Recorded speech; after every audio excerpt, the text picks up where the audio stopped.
Fox Sports. We are Baltimore. We are San Diego. Along the Mississippi, the flag of freedom waves proudly today. Baseball celebrates the 4th of July in St. Louis, the Padres and the Cardinals.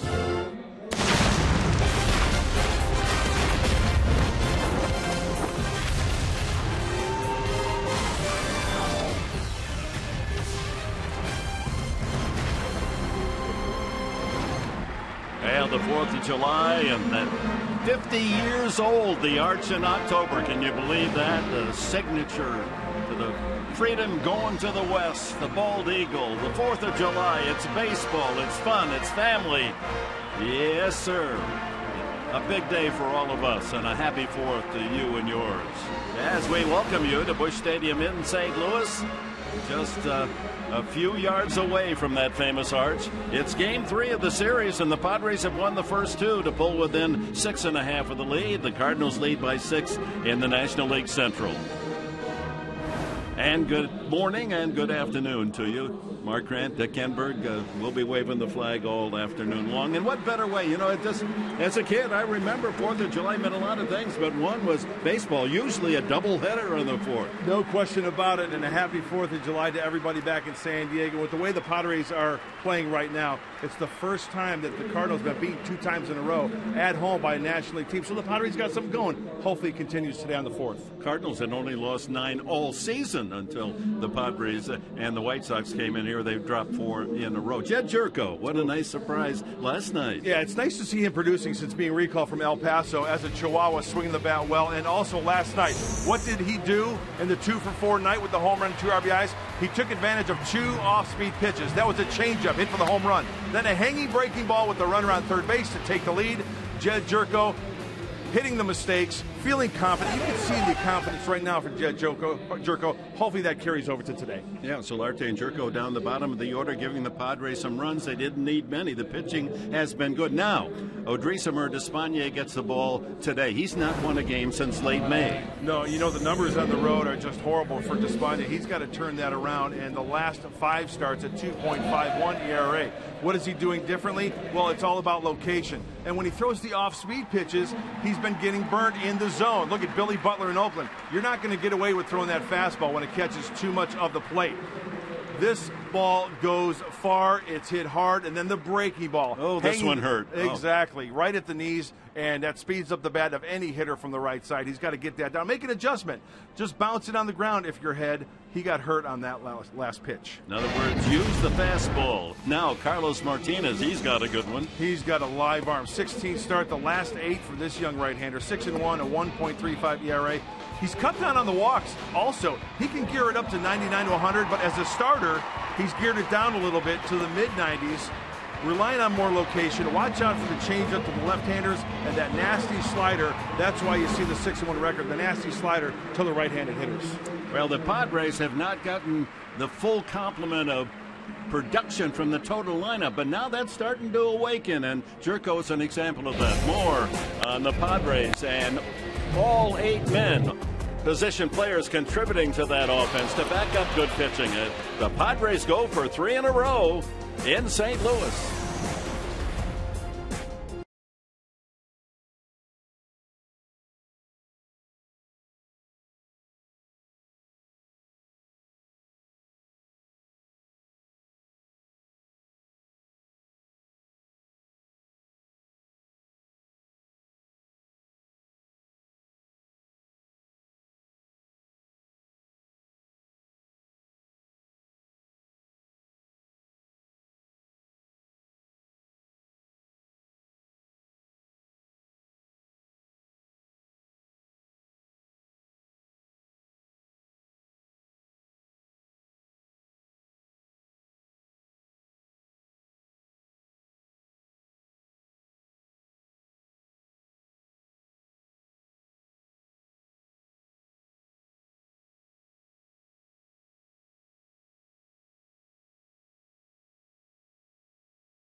That ball hit well by Jerko to deep left field. That's got a lot of carry, and Jerko will touch them all. Welcome back to the big leagues, Jed Jerko, and what a night he had last night in the Padres win. He had the home run, and there in the top of the ninth, a huge battle, and eventually drove in the game-winning RBI. I talked to Pat Murphy yesterday about what Jed's been able to do since coming back from AAA.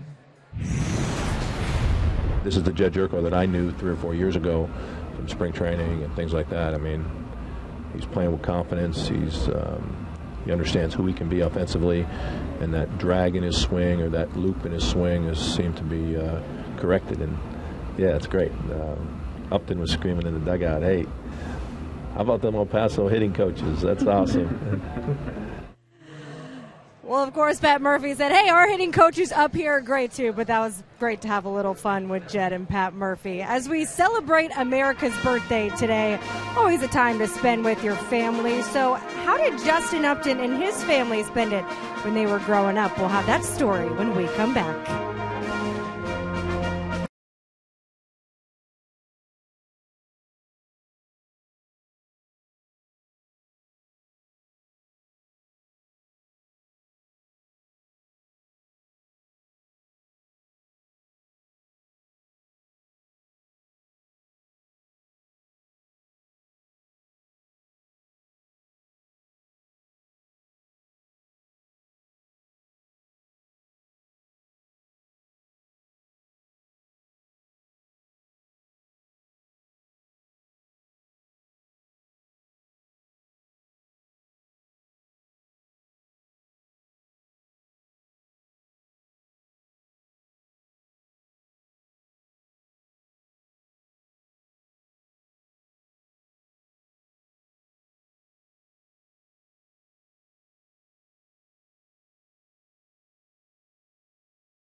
GMC Precision Matters. By Petco, what we feed them matters.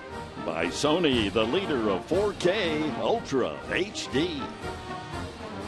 Welcome back to St. Louis, and happy 4th of July out there for everyone. Hope you're enjoying time with the family on this Saturday. For these baseball players, their 4th of July traditions are, well, basically like today, being in a baseball uniform, playing in a game.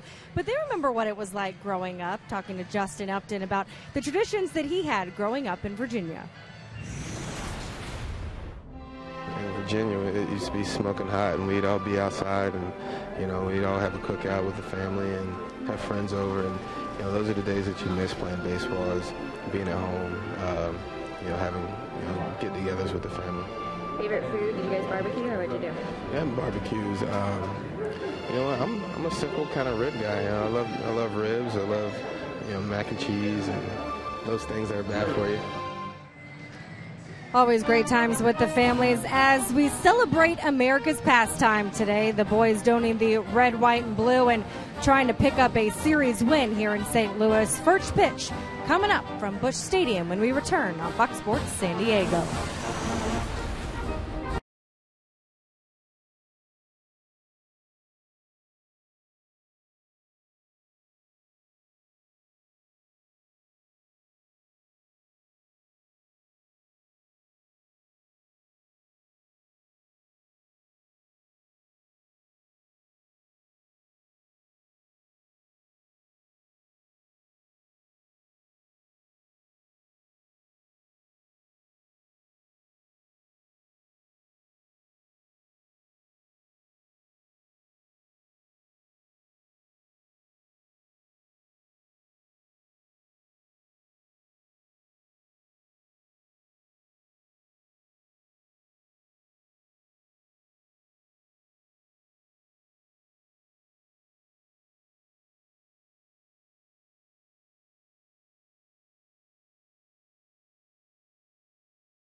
Light the skies tonight.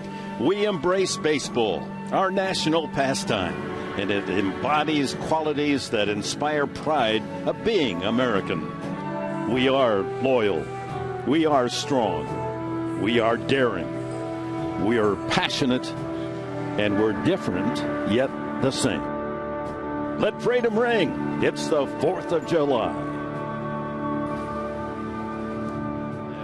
Are we privileged to be a part of the game and part of the action today? And we're pleased you've joined us. Yadier Molina has led the St. Louis Cardinals onto the field for the 3rd game of this 4-game series. You'll notice immediately that the uniforms and caps are different. It's Major League Baseball's tribute to the 4th of July and the donation that will go to welcome back veterans for money that is accrued by sales of the uniforms. As we check the Padres lineup, brought to you by Toyota. Melvin Upton will be in the leadoff spot with Yonder Alonso. Then Jan Solarte, his triple last night, key to the victory in the 9th inning. Justin Upton bats cleanup. Then Derek Norris.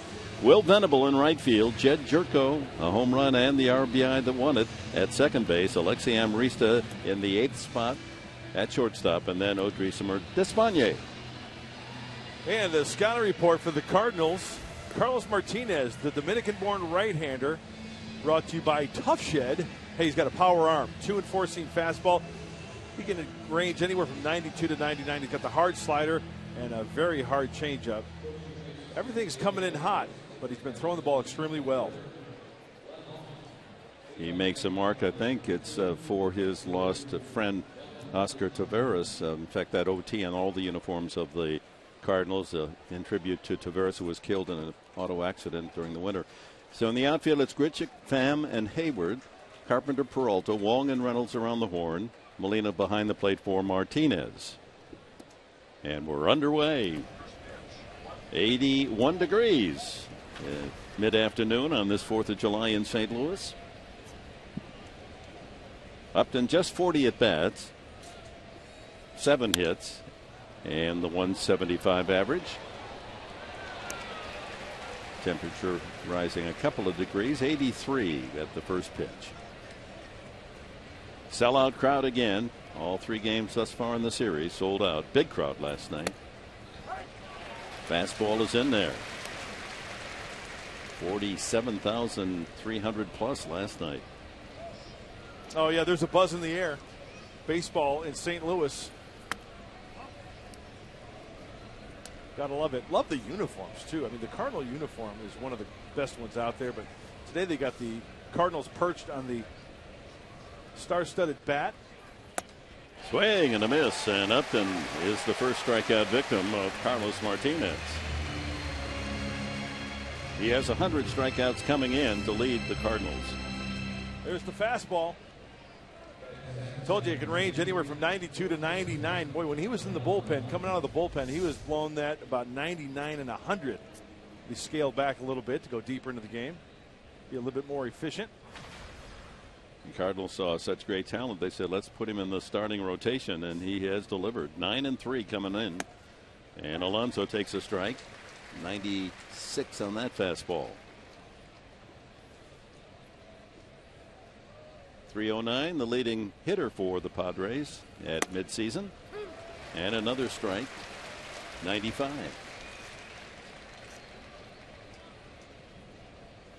Yonder led off last night, first time ever as a Padre in that first spot. He lines this one, slicing away from center fielder Pham, and he makes the catch with a leap. Pham, who made his first major league start last night, just outran that slicing line drive as Alonso was bidding for extra bases. That is an awesome play. How about Pham doing the FTD florist man, delivering the bouquet of flowers and taking away extra bases from Yonder Alonso. That's when you got to stand up and applaud, folks. Playing on the shortstop side and leaping to make the grab. Fabulous. Nice. Jan Solarte, 249. Triple to right center field. He'll not hit many triples in his major league life, but it was a big one last night. And this one is driven well to left center field. Pham again on his horse, and he's going to get to this one. And a 1-2-3 inning for Carlos Martinez. Tommy Pham will lead off, bottom of the first.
That first move, as you mentioned, it was do or die. Comes out swinging and hits a high, deep drive, carrying a long way, and that ball is gone. Touch them all. Oh, my. And the Padres have another hard-earned win. And a couple of well-earned as well as hard-earned victories here in St. Louis in extra innings, 5-3. And then last night, 2-1 with a win coming in the ninth inning. And the St. Louis Cardinals batting order looks this way: Pham, Carpenter, Peralta, Hayward, Molina, Wong, Grichuk, Reynolds, and then Martinez. Brought to you by Hyundai. And Despaigne goes to work, looking for his fourth win of the year. Pham, in his Major League starting debut last night, was 0 for 3.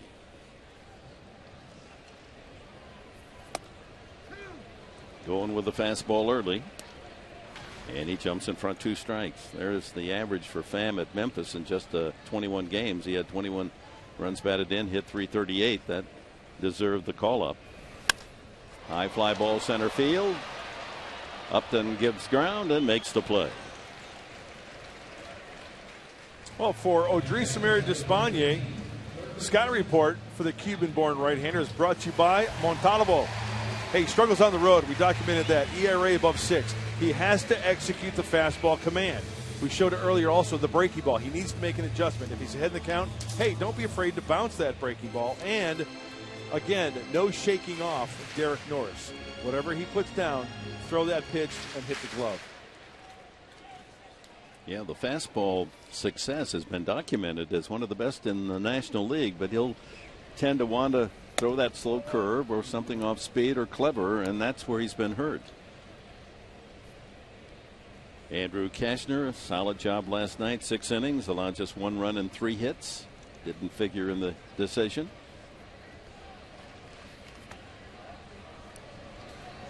Sean Kelly picked up the win on Thursday night. Joaquin Benoit of the bullpen gets the victory last night. Matt Carpenter, tough out. There's a strike, 2-1.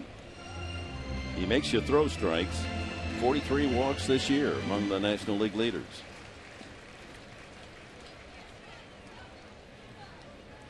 Shift on.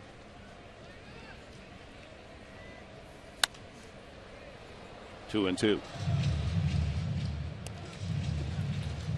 Only Solarte on the left side of the infield. There he is. And the other 3. Student body right. I'd like to see Despaigne also today avoid the 3-ball count. Swing and a miss. A little hook. And Carpenter way out in front. Well, you don't see Matt Carpenter take too many bad hacks like that. I don't know whether he was guessing location. Let's take a look. Boy, down and away, perfect location. Emergency swing. Whoop, whoop, whoop, whoop. Abort, abort, abort. Trying to foul it off. No chance. See, there's no extra charge for the sound effects fans. You get it all right here. I'd say that's a good sign that Carpenter takes that bad hack. That means that Despaign's fooling him right there. Peralta, the leader in the vote getting for shortstop for the National League. And, of course, the announcement will be made tomorrow at 4 o'clock on ESPN. The National and American League starting lineups.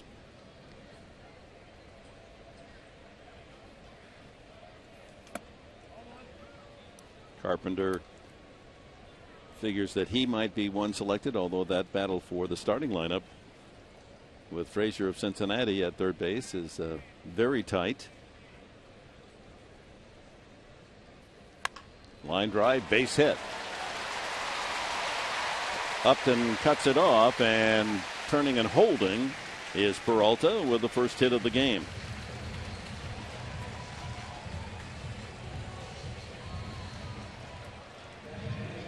Here's the Padres defense, brought to you by your San Diego County Ford dealers. Upton, and Venable in the outfield. On the left side, Solarte at third, Amarista the shortstop. Jerko at second, Alonso at first base, and Norris behind the plate for Despaigne.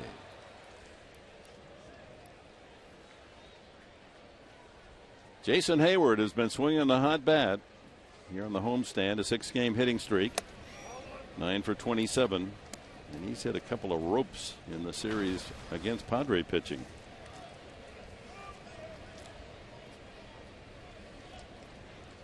One for 3 last night and scored the only run. He was 2 for 4 on Thursday night. RBI double and a single. A nice little cut fastball right there by Despaigne. So, you know, one thing is evident early on. He's really keeping the ball down nicely.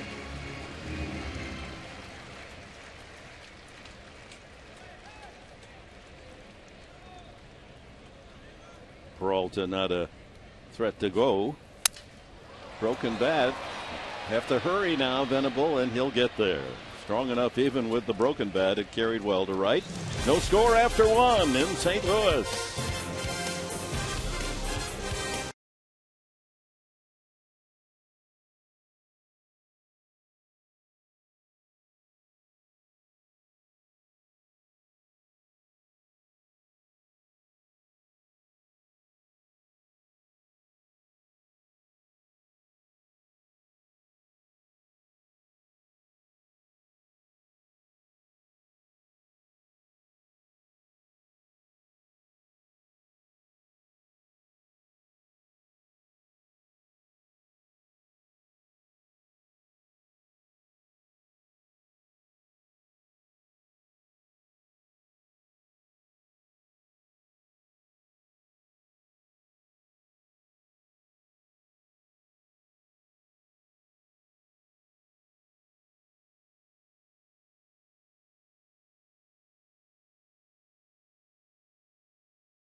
Collided, fell on his shoulder. Today it's been diagnosed by the doctors as a sprained left AC joint in the shoulder. It's very sore today. They wanted to keep him out of the lineup, but Norris went to the coaches and said, hey, I'm playing today. The doctor said while it is sore, he can't do any more damage to it.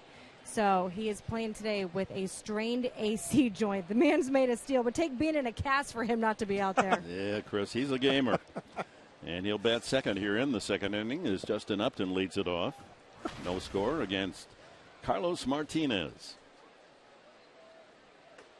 For some reason, I picture Derek Norris being strolled up in a body cast and still hitting a double to the gap. He just loves to play. He doesn't want anyone to take his place. Upton stole his 16th base last night. He's perfect, 16 for 16. That's one of the many categories in which he leads the Padres. If the hands foul.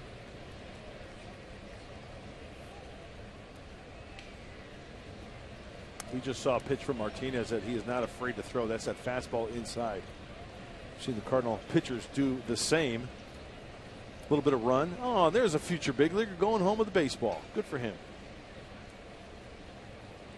Lots of families here today to celebrate the holiday. Mom and dad and the kids.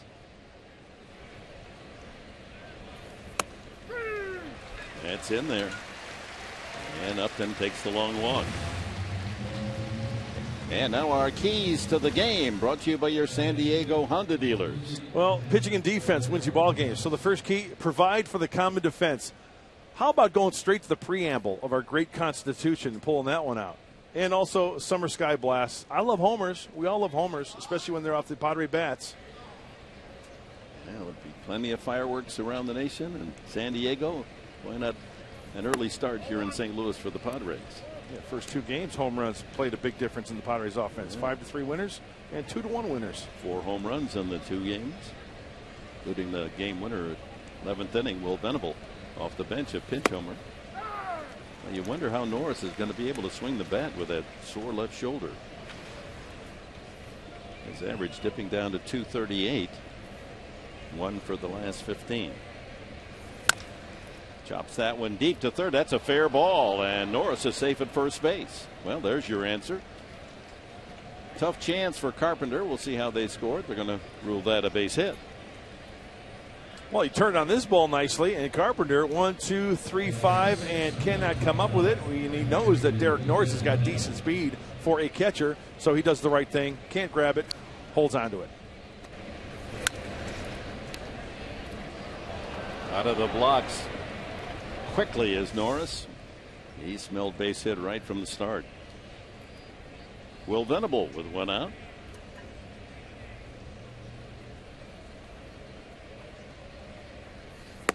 As we mentioned earlier, Venable has had particular success against St. Louis, and especially here at Busch Stadium, where he's hitting in 21 games, hitting .362.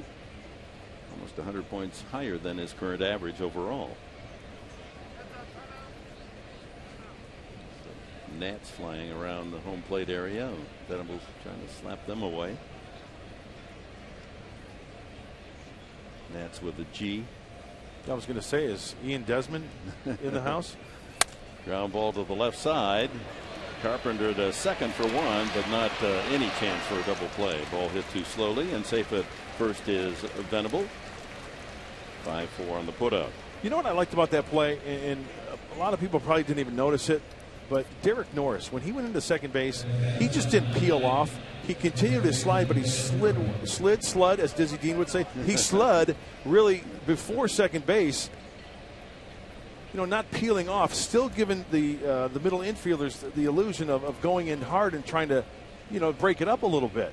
You know, guys will peel off, just get out of the play. No, he slid into second base to try to break that up. You might induce an errant throw. Exactly. Wind up with your teammate at second base. Jerko, where he left off last night, comes up with a base hit on the first pitch from Martinez after the home run and RBI single, accounting for the 2 runs last night. Hey, middle in also, and Jed being quick to that baseball. Last night a changeup for a home run, a breaking ball for the go-ahead single to make it 2-1, and now a single through the 5.5 hole. A good sign, turning on that pitch inside from Martinez. So the Padres have a chance here with Venable at second, Jerko at first, 2 outs to Alexi Amarista.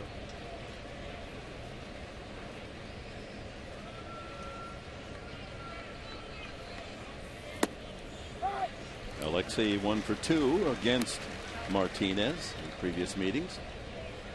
And off a solid June, hit .293 in June.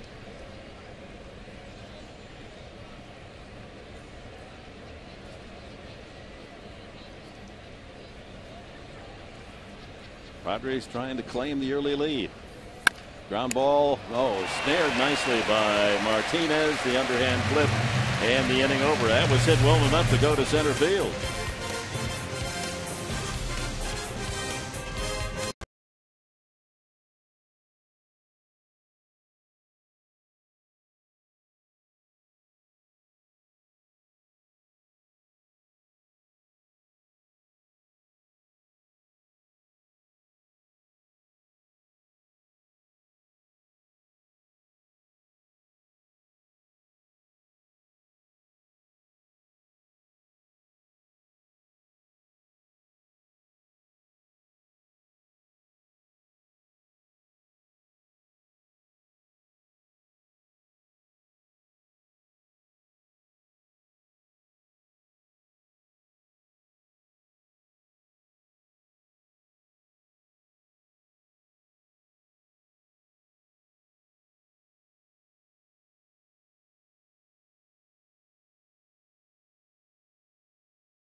I want to say thanks to our troops for keeping us safe.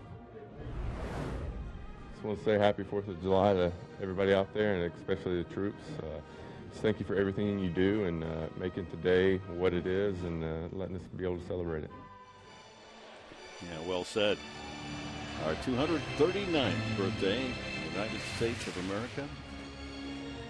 That United is very important in our history, isn't it? Mm-hmm.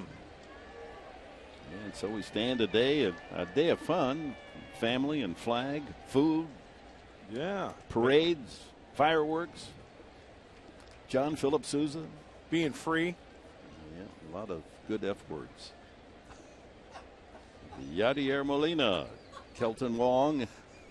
Why's that so funny? Because it is. Okay, all right. Molina, a .287 hitter. Was it John Philip Sousa? He was a cool cat.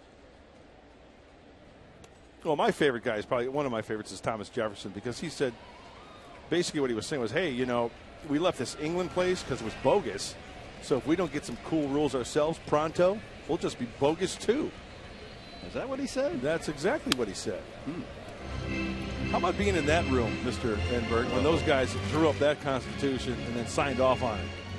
I mean, it just boggles the mind how they did it. I mean, there was obviously a key writer who organized all the thoughts, and then they battled it out to make sure that this country had a foundation on which we all stand to this day. Yep.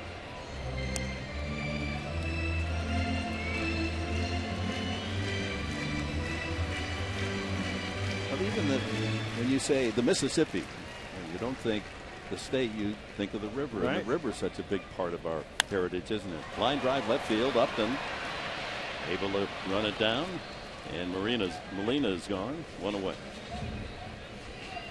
Brings up Randall Grichuk.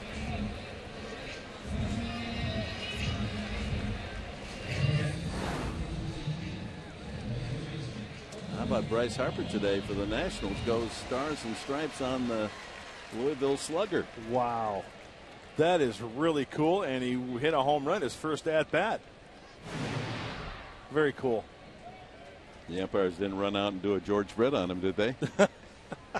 Too much pine tar? Too much stars and stripes? Yeah. Yeah, that wouldn't be patriotic at all. Kelton Wong, who's been leading off or hitting second most of the season, dropped down to the number 6 spot by Mike Matheny today. 9 home runs. Hit 12 last year.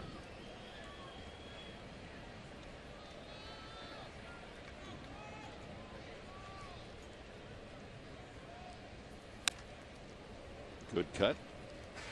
Despaigne hit 2 strikes with Grichuk to hit next. So a 4-game series, and the Padres prevailing 5-3, and then last night 2-1. And back with you tomorrow at 10:30 for the final game of the series. That ball driven down into the corner, but foul.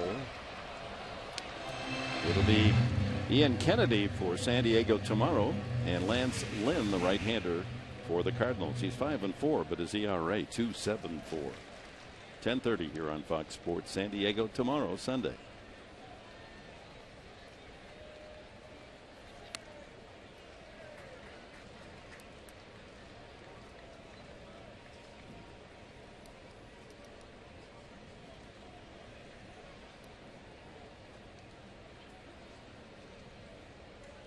A ball and 2 strikes on Wong.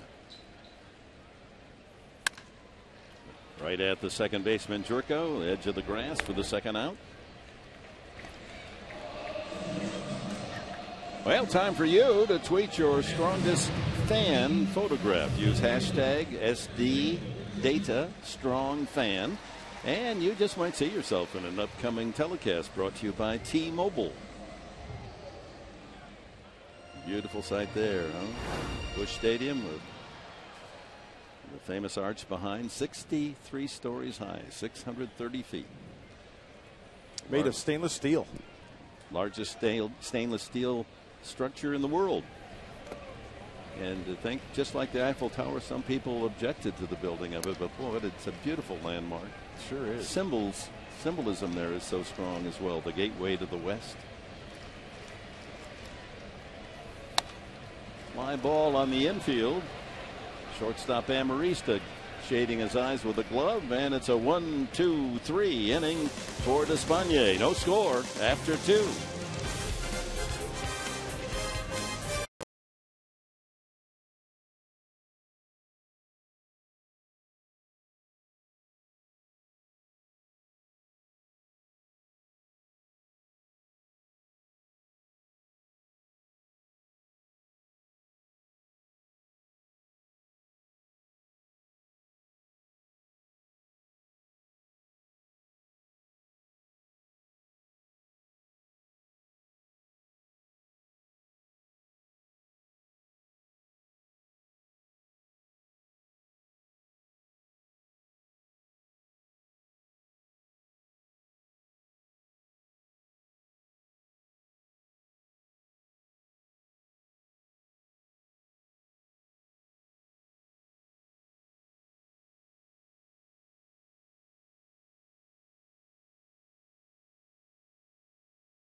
of July is such a great day to go out and have a picnic, so why not have one outside of the ballpark? And you can do that right here outside of Busch Stadium. This is all part of Ballpark Village. It was finished last year. You can get a little bit of everything here. Have yourself a beer, a hot dog, watch the game out here. If you got some kids, you can do my favorite game, play a little cornhole, guys. That's nice. Great little area out there for the families to relax and have some fun. Nothing like a good old-fashioned game of cornhole. That's awesome. I'm kind of I like the three-legged race. You know, where you the gunny sack. Yeah, the two of us, we'd be good. Yeah. How about the gunny sack race? Oh, that's a good one. The hoppers. Yeah, you get to hop it. I mean, that's what we did, and that it was simple but beautiful. Mm-hmm. Despaigne. His hitting style, simple but beautiful. He's 2 for 21, and he amuses the entire dugout every time he comes to the plate. And he's worked the count to 3-0. Ooh, almost ball 4. Wouldn't that be something for Martinez to walk the opposing pitcher to lead off the inning? He throws another fastball, eases in a 95-mile-an-hour strike. Yeah, and how about Odrisamer kind of skipping the rope at a pitch that's right down the middle? And he earns the walk. Despaigne with a leadoff free pass here in the 3rd inning. Well, tomorrow's a big day. Why? It's the 2015 FIFA Women's World Cup Final. They're here, and it's a rematch 4 years in the making as Alex Morgan, Team USA, take on defending champion Japan to see who will be crowning a champion. It's going to be really exciting, so you got to really tune in. Coverage begins tomorrow at 2 p.m. Pacific only on your local Fox station and streaming live on Fox Sports Go. So soccer, baseball, doubleheader tomorrow. It's all good. 2 more F words, FIFA and Fox. Upton. There's one. Back to first. Not in time. Off the bag was first baseman Reynolds. And Upton able to leg it out. That might have been a double play had the throw been accurate. So Despaigne, and that's a good thing for the Padres. They make an exchange, and it's a good one. Upton speed for Despaigne and get the pitcher back into the dugout. Well, let's see where this throw is. Draw Reynolds, yes, kind of off the bag a little bit down towards the home base side. And boy, he looks just so fluid going down, so effortless going down that line. You can pick him up and put it down, and it looks like Mike Matheny's on the top step, and there's a phone call being made. That's too much time again. I think Major League Baseball has to say, okay, from the time the play's over, you have X number of seconds. Just pick a number and then put it on the clock.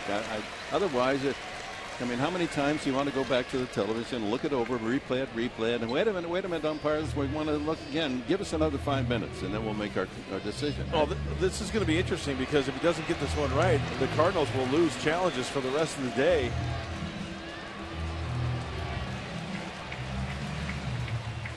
And they're replaying it on the scoreboard video, and we'll take a look at it ourselves.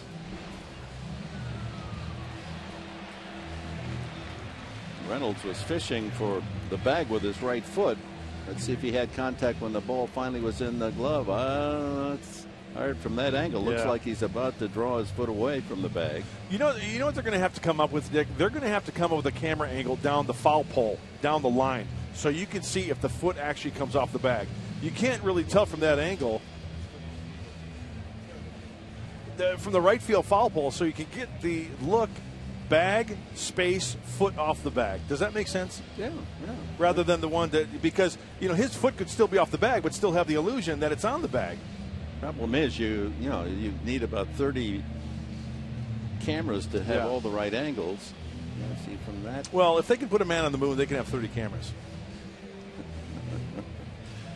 The fact that Reynolds fished back for the bag after the play is kind of, I don't think I was in contact. Yeah.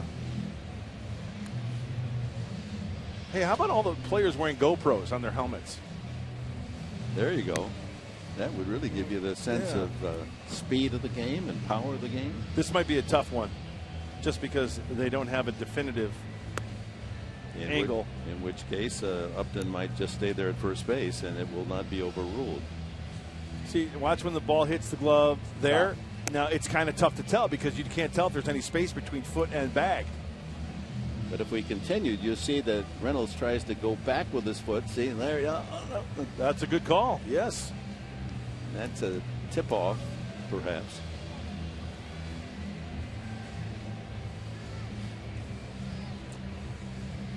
Yeah, I would think that would be a fairly decent correction of the system to have a clock that says, You could have one of the umpires have a stopwatch and say, you've got, either you saw it just as our umpire saw it. You've got one quick look of your video guy back in the dugout area, and you've got 15 seconds, let's say, to make your call. Do you want to challenge or not? Well, the umpire on the right is the calling umpire. That's Ron Culpa. The crew chief is Hunter Wendelstedt. The crew chief is always on the call with the calling umpire. Still waiting. The jury is still out. 12 Angry Men. If you haven't seen it, please do so. It's a great movie. Meanwhile, Carlos Martinez and the Cardinals just have to stand in the sun and wait for somebody to make a call here. It's certainly taking enough time. Now finally the decision. Oh, that one's kind of, yeah. Here's the call. Safe. All of that to earn the boos of the St. Louis faithful. But the Padres happily will accept Upton at first base with one out. And as you pointed out, Mark Grant, the challenge has been taken now from the Cardinals. So advantage Padres in that category.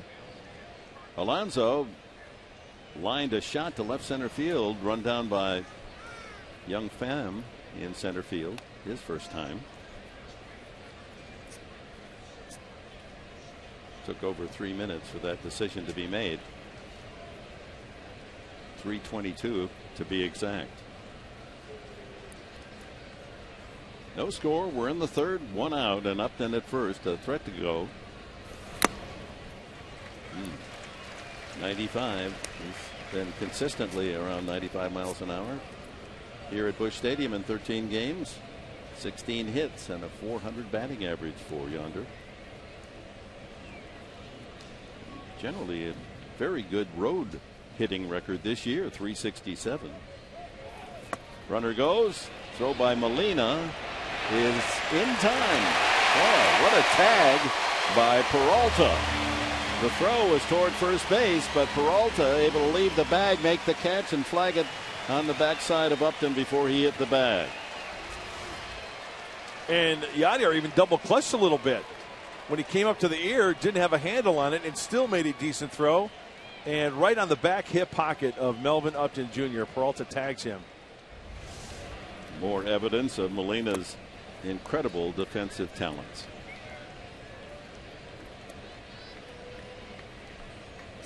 Ball, 2 strikes now on Alonso.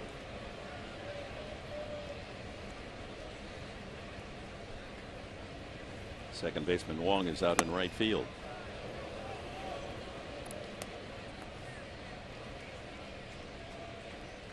Well, there's the numbers. MLB active leaders, lowest career stolen base percentage by a catcher. Yadier Molina leads it. Ground ball pulled toward Wong out in shallow right. His quick throw and plenty of time. Nothing for the Padres in the third. No score. Mark Reynolds will lead off the bottom half of the inning.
accuracy of the arm. This was yesterday in the 4th inning.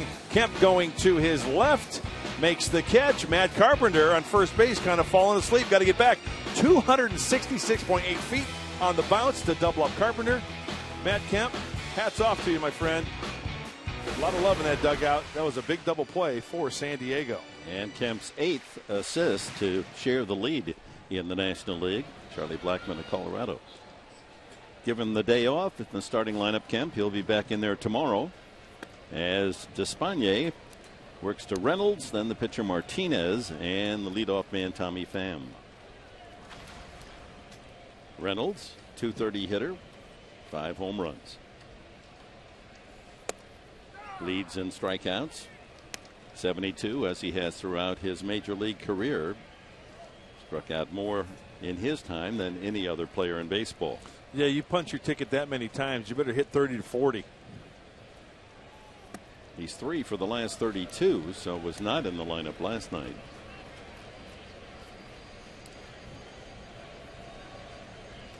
Two and one.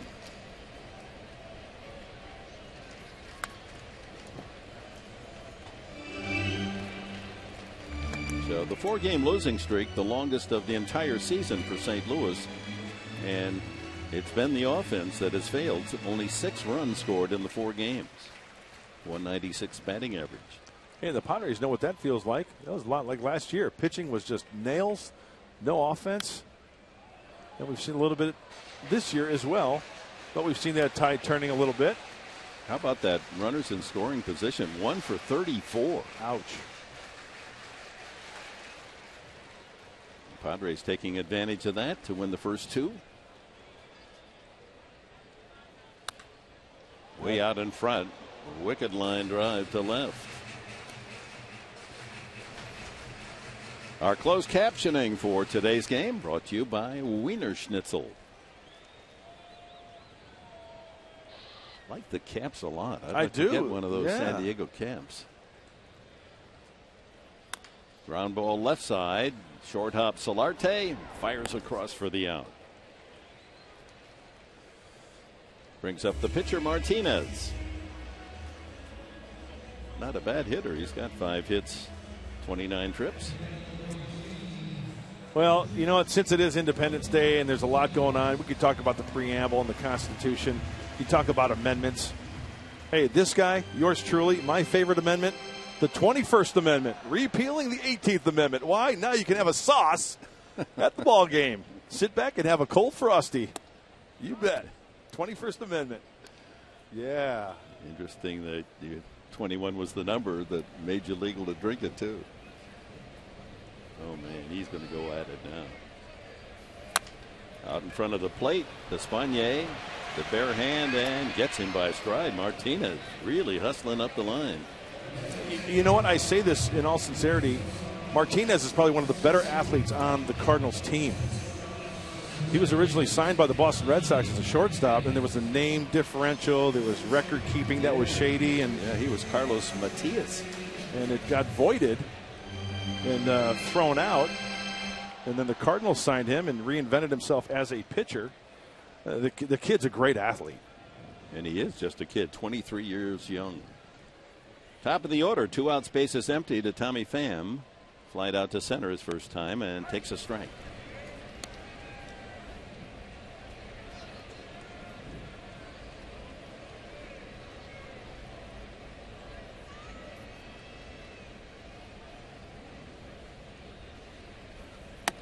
Bends one in, 0-2. Hey, Odrisamer has got that release point down. Talked to Darren Balsey, the pitching coach, before the game, and he says his bullpens have been really, really good lately. Making good quality pitches, and it's carrying over. Ooh, just missed outside at 92. There's Darren Balsley.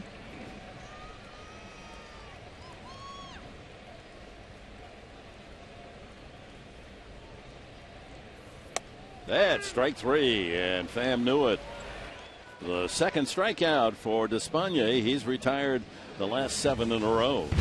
Padres in the top of the 4th inning have Justin Upton. He will be hitting second behind Solarte.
Pretty interesting story growing up in the Dominican Republic. It was his dream to want to play Major League Baseball, but he wanted to be a position player. The scouts told him the only way you're going to make it to the major leagues is if you become a pitcher. So he did and went out to the Dominican Summer Leagues and was throwing that big arm all the way, touched 102. And one fan, a kid, yelled out and he said, "You're going to take this league like a tsunami."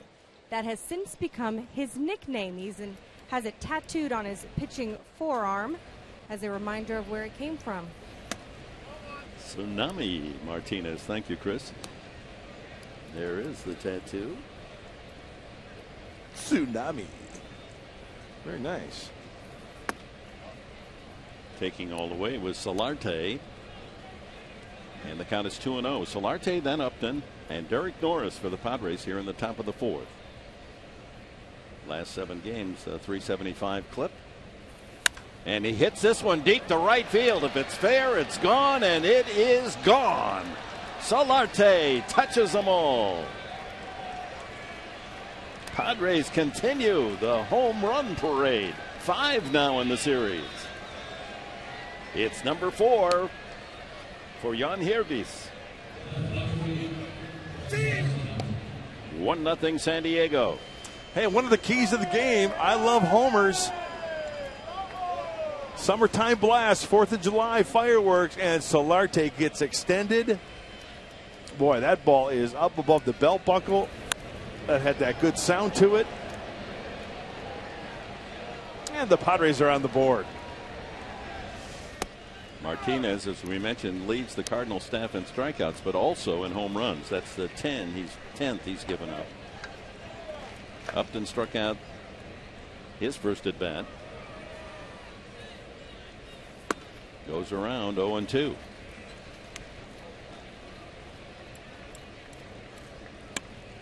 Struck out twice last night and twice in game 1.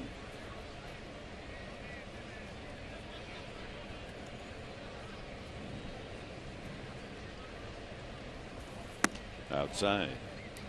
407 feet they measure the home run by Solarte. So against Cardinal pitching, the Padres have come up with 5 home runs, second to the Reds, tied with the Royals.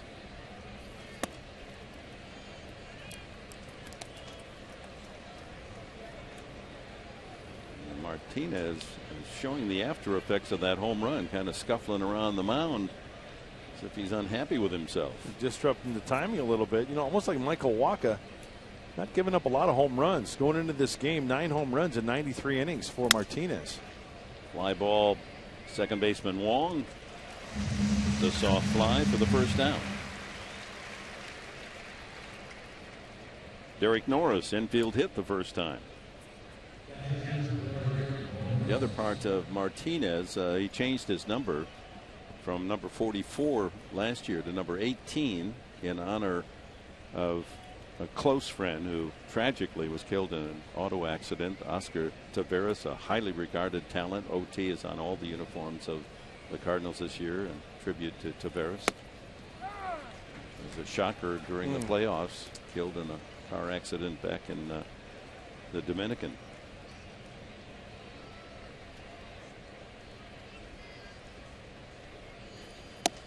Inside, 1-1. Well,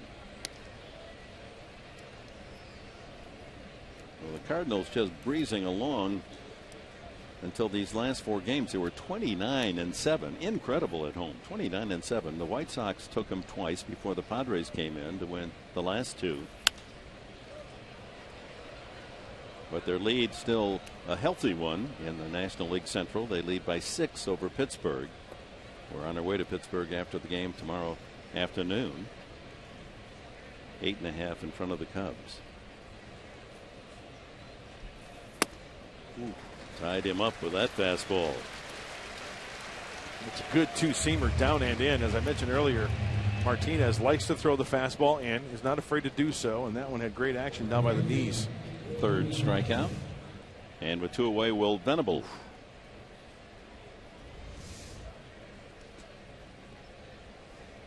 Venable safe on a fielder's choice. His only at bat. Rolled up the first base side, and Martinez keeps it fair and makes a throw right over the shoulder of Venable for the out. Nice play. But the inning starts Padres' favor. Solarte, 407 feet into the bleachers, and the Padres have a 1-0 lead.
We go back to August 1977. Lou Brock with a stolen base against the Padres and breaks the 49-year-old record of Ty Cobb. That was one of those records that many thought would never be broken. Lou Brock, the Hall of Famer for the St. Louis Cardinals. Our Geico special moment in Padres history. There's the panel of Cardinal greats. Number 20, Lou Brock. Oh, he was fun to watch. Matt Carpenter leads off the fourth inning, and a slow curveball is in for a strike. He took a hack at a Despaigne pitch the first time up. Uncharacteristically looked bad on it. Peralta and Hayward to follow. Line drive right at Solarte, the only figure on the left side of the infield, and the ball came right to the glove. That's when you have the defensive alignment well placed. Yeah, that means that Despaigne is hitting his spots, and that's a hang with him for Carpenter as he squares it up.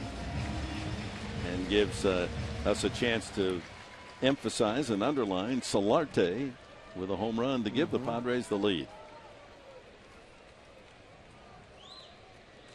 Peralta has the only hit off Despaigne. A single to left field in the first inning. You know, going back to that date in history, we got a game break coming up, by the way. Giants-Nats from our nation's capital. Stay tuned to see what happened in that one. Lou Brock, how do you think the Cubs feel trading Lou Brock in 1964 to the Cardinals? Ernie Broglio was. Yeah. It was such a bad trade for the Cubs. You remember who they obtained in sending Brock here to St. Louis. Ernie Broglio, right-handed pitcher. There's the speedster. Shows up at spring training. 0-2 to Peralta. Watch out. And well attired in stars and stripes. Cape.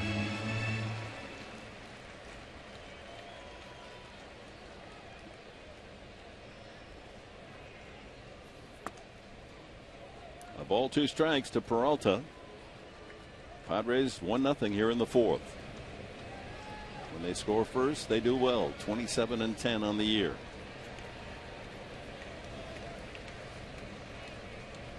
Trying to win their 40th game of the season today.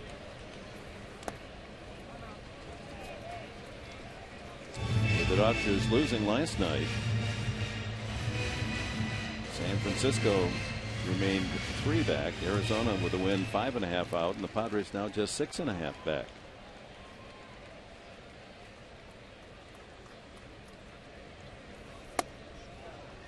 inside, and from 0-2, Peralta has worked the count full. Last 2 pitches have been inside, missing with a changeup and a little cutter, it looked like. Remember, Despaigne, when he is on, he will throw any pitch, any time. Nice reaction by Despaigne to take a hit away from Peralta. That was aimed for center field. Jason Hayward steps up. We talk about this season for the Cardinal right fielder. He has 77 hits. And what you see is the zone to where he has hit those balls and result of those hits. So where does he like it? He likes it middle and middle away to where he will get extended. And also down and away at times. Well, that's interesting. Not a single hit up and in. Yeah, he can tie him up. He can't get those hands extended. Starts him off speed. Ball 1.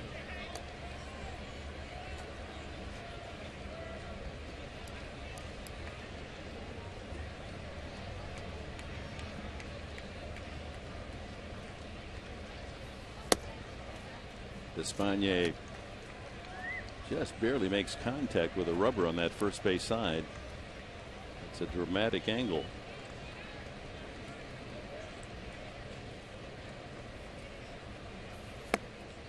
And falls behind 3-0. He has not walked a man today. He's got a couple strikeouts.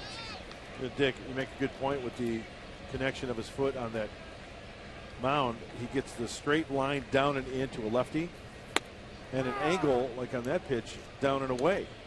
It's just a little bit, but you know, that's the advantage of using different spots on the pitcher's plate to throw your pitches.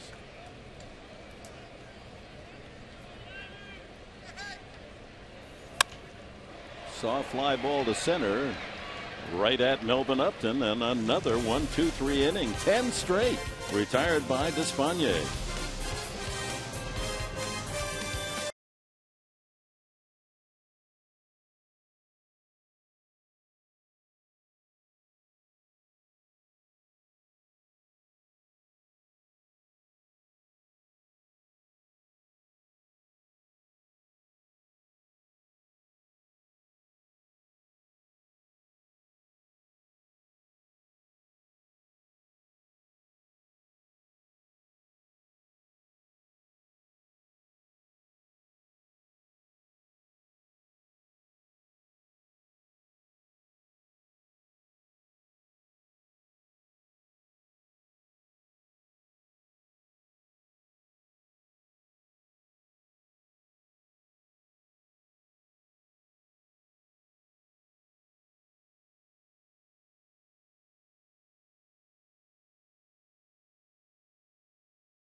All right, thank you.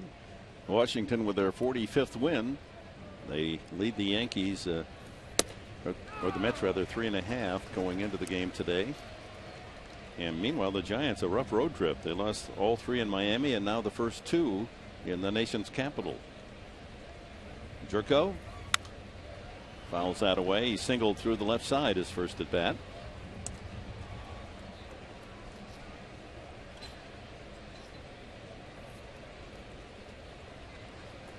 Bottom 3 in the order: Jerko, Amarista, Despaigne. Gets a piece of that, stays alive. Time now for the top tier player profile, brought to you by Arco. Features Jed Jerko against the Cardinals. He's played 15 games against the Redbirds and hitting .333 with 5 home runs. 16 runs batted in 15 games. That's the most against any team. Yeah, that's interesting because the Cardinals out of the division, you don't play them that often, but seeing the ball well and getting good results. Reynolds playing off the line, able to glove that, and a 3-1 putout. Jerko's record against the Cardinals in St. Louis, outstanding. Brings up Amarista.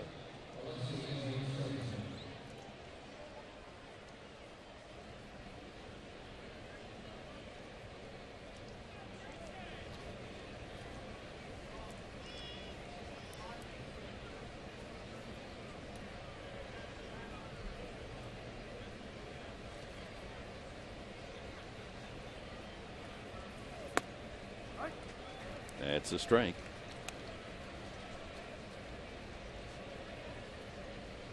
I just noticed Alexi Amarista. Look at how close he stands to the plate. There's the line right there. He is right on top of home plate. His feet, they got to be maybe 4 to 6 inches to that inside line. You can see it right there. Maybe a foot. Slice to left field. That's going to be a tough play, and it is a foul ball as Grichuk goes sliding into the wall. As it juts out toward that foul line, almost comes within a couple of feet of the playing area. Just missed an extra base hit there, Amarista, and fortunately Grichuk able to put on the brakes. Yeah, as an outfielder, corner outfielder, you got to be able to know when to break it down, hammer time, and go into that slide so you don't go full force into that wall. See a lot of outfielders go that way and then the pop-up slide. Those are terrific seats, though, aren't they? Yes. Where the stands angle out to the foul line, and it kind of turns the fans. You're looking right, perfect view, right into the action and close to it.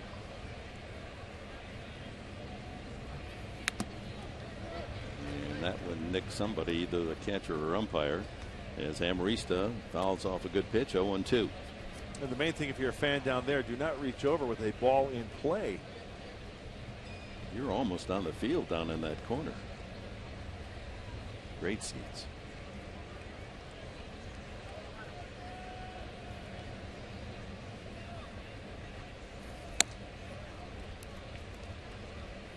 .99 on that fastball. Yeah.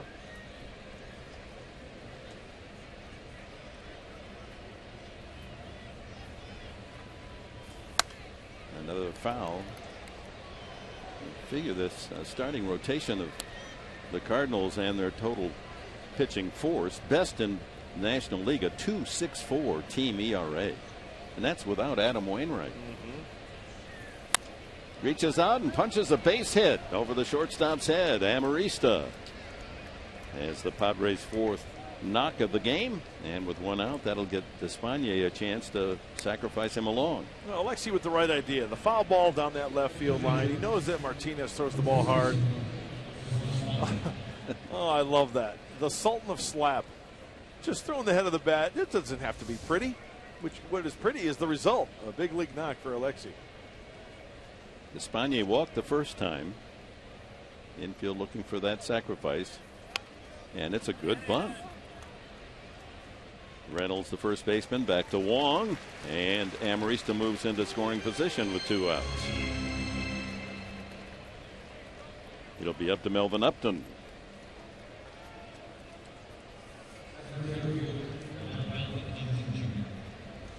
Great job by Odrisamer Despaigne with the sacrifice. That's a clinic.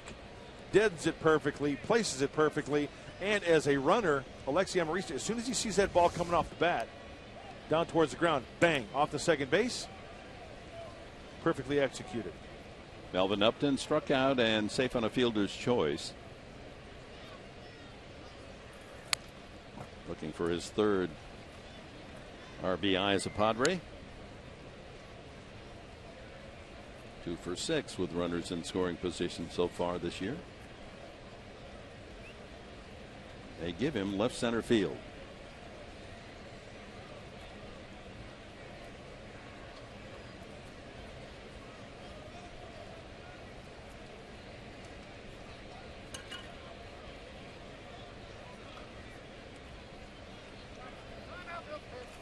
Martinez taking forever, and finally Upton called time. Yeah, look at not only the uniforms today, but Melvin Upton Jr. wearing the stars and stripes on his cleats, and then the upper part is the color of the Statue of Liberty. So he's going full patriotic today. See the laces? Color of Lady Liberty, and on the top half of the shoe, it's got some Statue of Liberty very nice likeness on it. A reminder, today's game presented in HD by Sony 4K.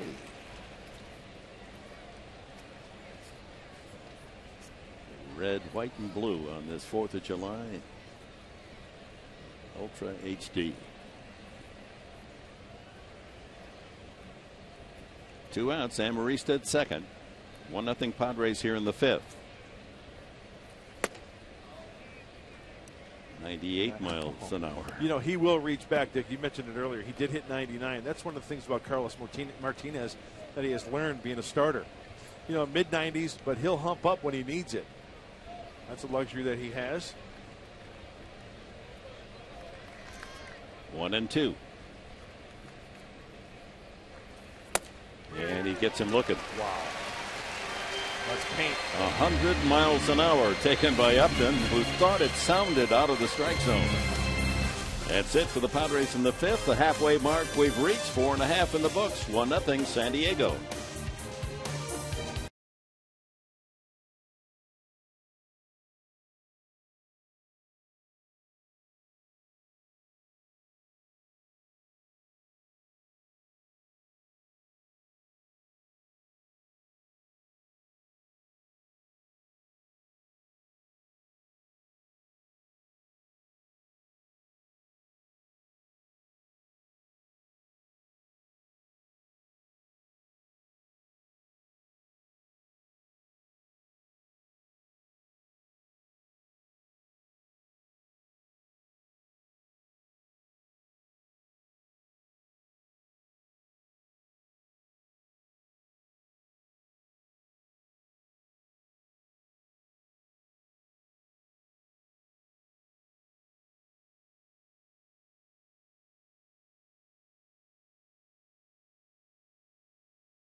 Baseball brought to you by Saquon Casino, only 25 miles from Petco Park. And by Jack in the Box. Try the new Double Jack today, only at Jack in the Box.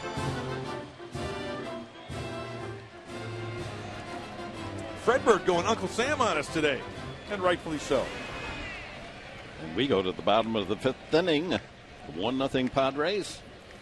Yadier Molina will lead it off. 10 straight retired by Despaigne since the single by Peralta in the 1st inning. Molina lined to left, his first at bat.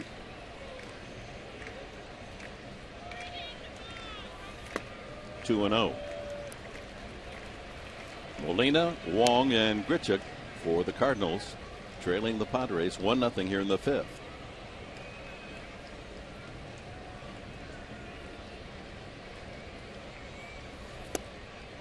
Three and 0. Has not walked a man. Yeah, he's got to battle back right here. He's doing a fine job of keeping the ball down, getting some grounders off the end of the bat, fly balls. Just keeping the Cardinals off balance up to this point.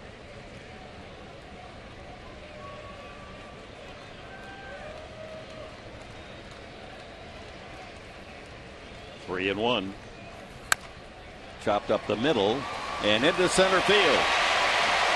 Well, that ends the string of outs as Molina on a 3-1 pitch able to bounce it over Despaignet's head and the ground ball to the center fielder.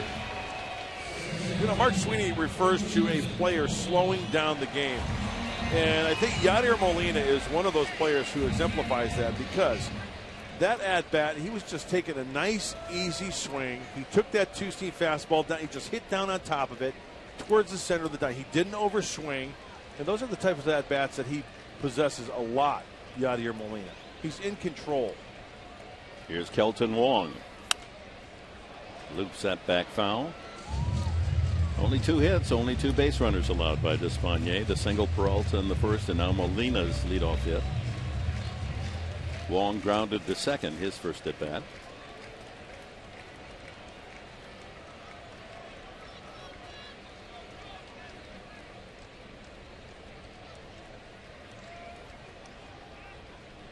Alonso was skipping off the bag and trying to cover that area down that right field side. I don't think Molina's going to steal, so Alonso not holding him on. Fly ball hit well to left field. Upton can't get there. Or can he? What a catch! That looked like he had no chance. The ball was sailing on a slice away from Upton, and he put it in high gear and makes an outstanding catch. We have seen some extraordinary defense by the Padres in this series in St. Louis. Austin Hedges, Derek Norris, Matt Kemp. Now Chuck went up to Justin Upton. Get extended, big boy. There you go. Takes away extra bases. Keeps the runner at first base. Double play still in order. Yeah, the corner outfield play of Upton and Kemp has just been superb. Off the bat, it looked as if he had no chance. Grichuk popped to short his first time. Takes ball 1. Yeah, there have been some line drive outs. Molina line to left. Carpenter a line out to third. To Solarte, now Wong's liner to left fielder Upton. Oh, late on that swing. 91 on the fastball. No, Driesmer dropping the arm angle a little bit as well against the right-hander Grichuk.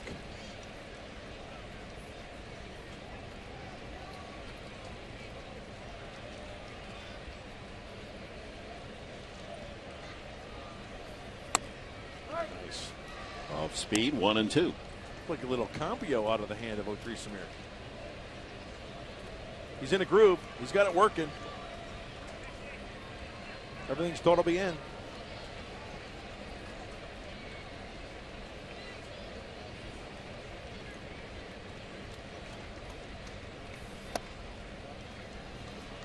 And the count levels.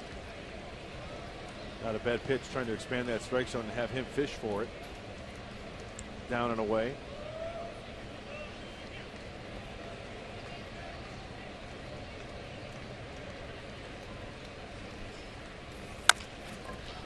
Chopped to short. Oh, Amarista, very tough play, and he makes it. Boy, that is tough. Running to your right, backhanding a short hop, and off balance, firing across for the out. Yeah, Alexi having some fun out there. This is not an easy play. The short hop. What the Gary Templeton is going on out there at shortstop. Going to his right, the backhand, one swift move. Nice stretch by Alonso at first base. Another big out, another big play for Driesmer Despaigne and the Padres. And they're not going to pitch to Mark Reynolds as Molina's moved to second base, first base open, and they'll put him on and take their chances with Carlos Martinez.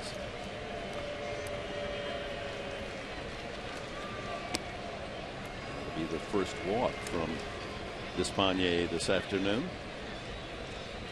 And this is the right baseball move, no doubt about it. But you have to consider Carlos Martinez. He's one heck of an athlete. He can't swing the bat, but still, this is definitely the right move.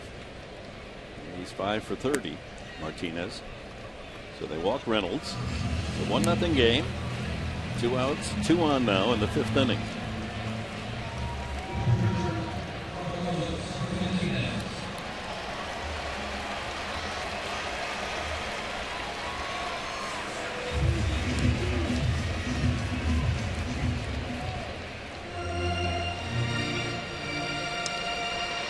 All 5 Martinez base hits singled. He comes out hacking. Yes, he does.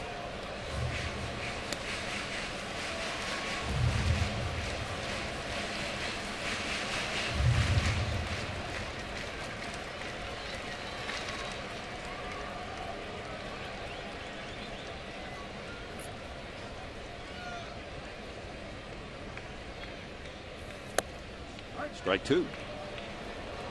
A little extra on that fastball. Yep. Fastball at 93, perfectly located.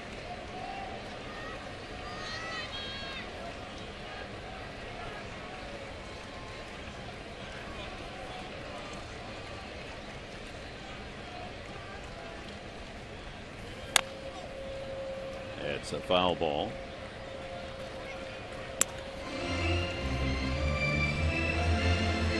This is what I do like about the National League and not having the DH. The pitcher does get a chance to come up there and show that he's part of that team effort. And Despaigne, a nice sacrifice in his last at bat. And here's Martinez. He's got a chance to help himself. And he fouls it away. 94. Despaigne, these are about as high velocity pitches as he's shown all season long. Yes, it is.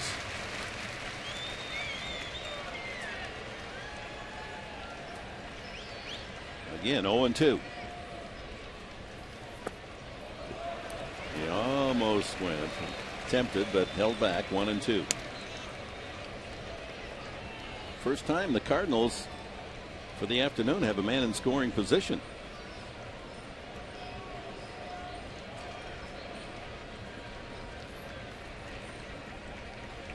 Molina at second. Reynolds at first. 2 slower runners. And another foul. Oh, that's hanging tough. Fastball away. It's been a good at bat, even though it's 1-2. He's spoiled several good pitches.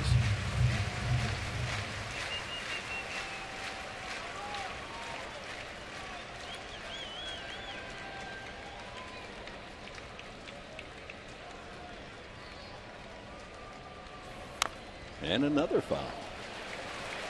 Changed his arm angle. Yep. And the key here, I think, for Despaigne is not to get too cute. Maybe throw some off speed over the heart of the plate to speed up his bat. Stick to your strength. I'm still betting on a fastball down and away. The way the outfield is shifted, if he hits it in the air, they're over towards that right field line. Or a breaking ball, make sure it's off the plate. He got him with a breaking ball. And he slams the bat as Norris throws to first. The inning over. And after 5, Odrisamer Despaigne working on a 2-hit shutout, aided by some great defense. Upton and Amarista chipping in with their support.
To express our allegiance to our great country and express it in any way we choose.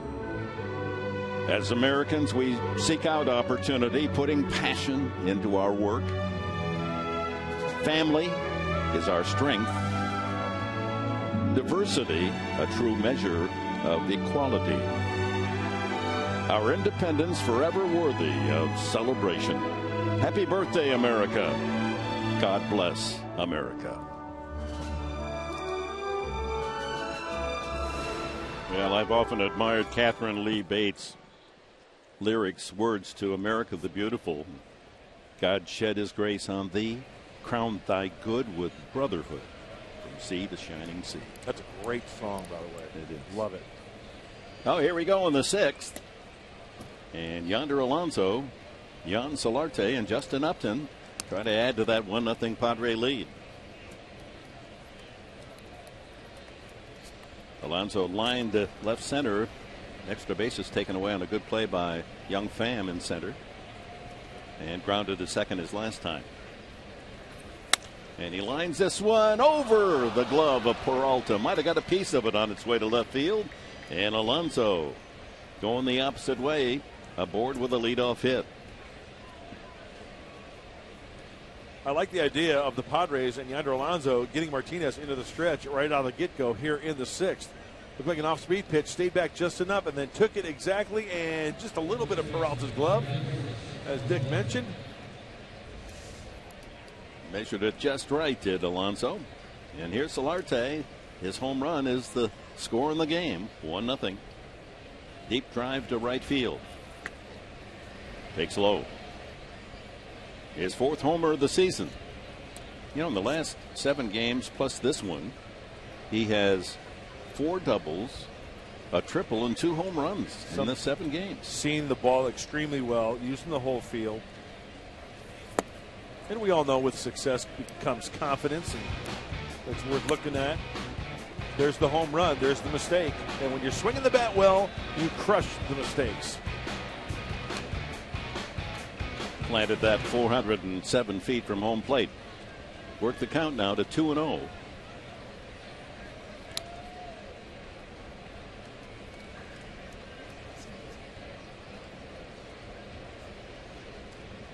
Yeah, the Padres last night seeing one of the National League's best, Michael Wacha, 10-3. Stayed with it, 1-1 into the 9th, and won against the ace reliever Trevor Rosenthal. That's wide, 3-0. Now they face Martinez, 9-3 on the season. And another pitcher with an ERA under 3 tomorrow, Lance Lynn, 2.74. Holding their own.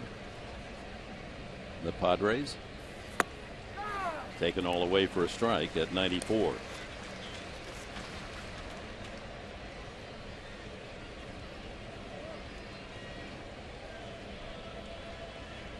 Game break. The Tigers hosting Toronto coming up.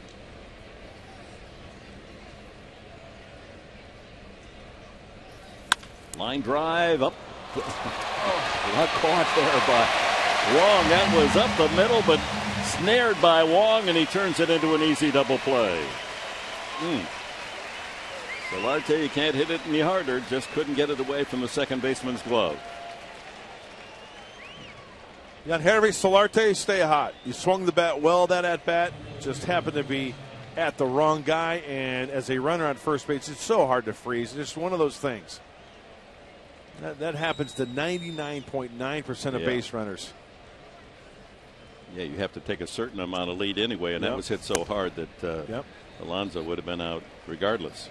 Upton has struck out and popped up.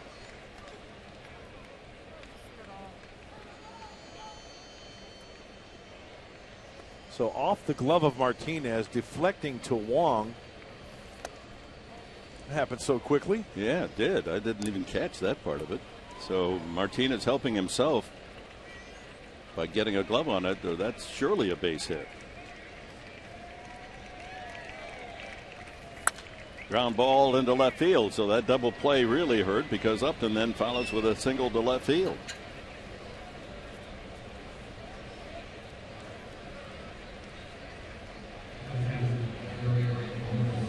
So the shot by Solarte never hit the ground. From pitcher's glove to Wong's glove.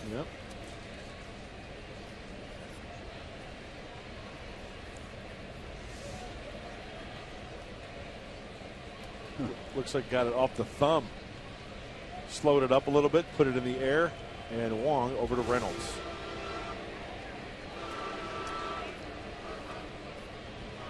Here's Norris, an infield hit in 2 trips. The Padres have managed 6 hits against Carlos Martinez, while Despaigne has offered only 2 hits to the Cardinals.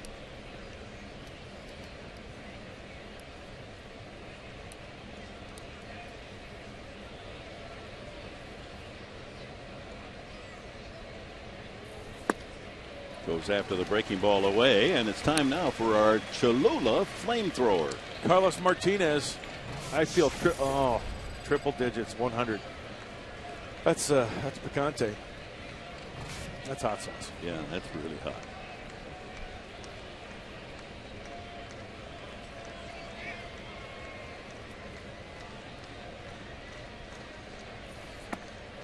Tried the same breaking ball. This time Norris lays off. 1-2.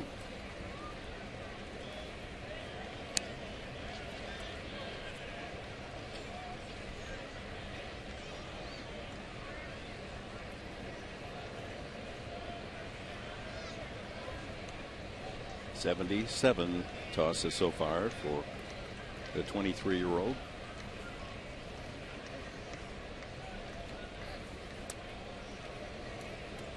Upton with his 16 steals.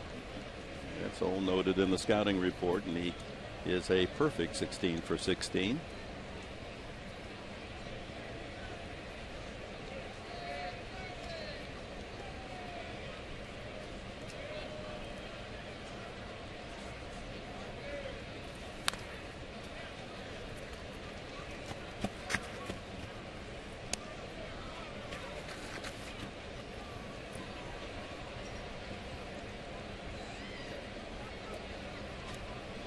So the Giants have lost again 9-3. 5 straight defeats for San Francisco as they dropped in Washington, D.C. today. Hey, it's time for the Padres to get hot, right, Dick? First 2 games here. It's time to make a move as the Giants are struggling right now. Out of play. Dodgers lost last night, as you mentioned earlier, correct? That's correct. Well, the Padres are only 3.5 behind the Giants. Arizona's right there too. They're only 2.5 back of San Francisco.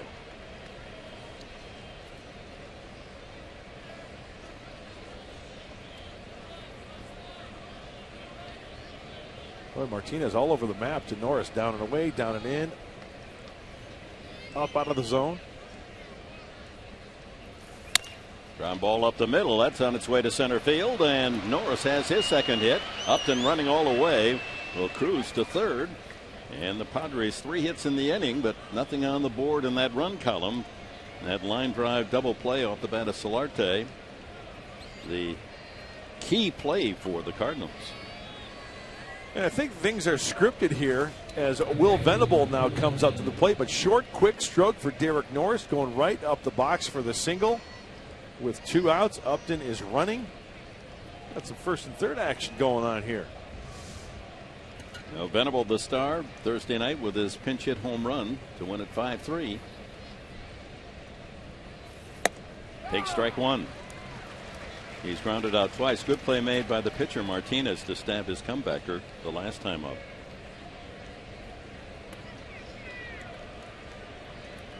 Trying to add to that 1-0 slender advantage here in the top of the 6th inning.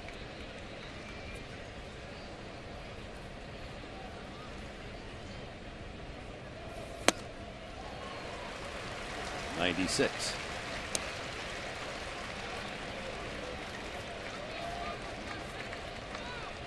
That was a nice stat with runners in scoring position and 2 outs. Will Venable hitting .333. It looks like Martinez is going to try to keep the ball away from him. The first pitch was up and in. Now you got to really be short, quick to the baseball, protect. Will chokes up a bit, doing a little more bat control. Ooh, good block by Molina. Upton was ready to scamper home. You know, that pitch was a backdoor slider, and the reason why that kind of lights up my thought process is because remember the home run Will hit? He buried that one the other night. First pitch, it was a backdoor breaking ball. So I was hoping Martinez maybe could miss. See if Will can do some damage to that pitch. High and away, 2-2. And that was a especially tough stop for Molina because the ball hit home plate and it might have skidded more than normal. There's the home run swing of Thursday night after Solarte had come through. Let's see. It was Barmes who had the double that set it up. He went around. No, he got a piece of it. No, it's a strike 3. He went around. Got him with a pitch in the dirt. The Padres get 3 hits, but no runs in the 6th.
All right, thank you, Michael.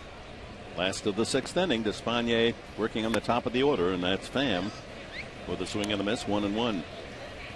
It's so important that Despaigne gives the Padres a long outing, goes deep in the game, and he has 5 solid shutout innings because of the bullpen. And a line drive up the middle, base hit. Over to cut it off, Upton, and Pham is going to tie for 2 and will make it. If that ball gets all the way to the edge of the warning path, and Pham with his first major league hit, I believe. They're going to keep the ball. Double for Pham, the kid from Las Vegas. There's not been a lot of offense for the Cardinals, and so these fans excited about that hit. Well, he's got some speed as well. Even though that ball was to the left center field gap, he got to second base very, very quickly. Stayed on that ball nicely. And he was thinking 2 the whole way. So the tying run with no one out at second base. And the first big league hit for that young man.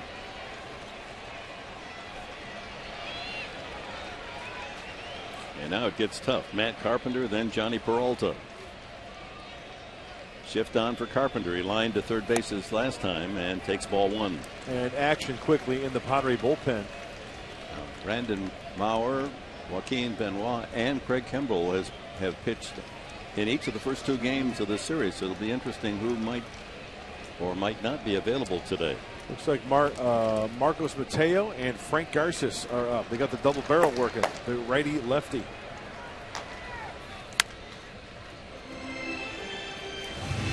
Carpenter struck out the first time and then lined directly to Solarte. Was playing not where he is now, but halfway to second base in the shift the last time. Tighter to third here with a runner at second.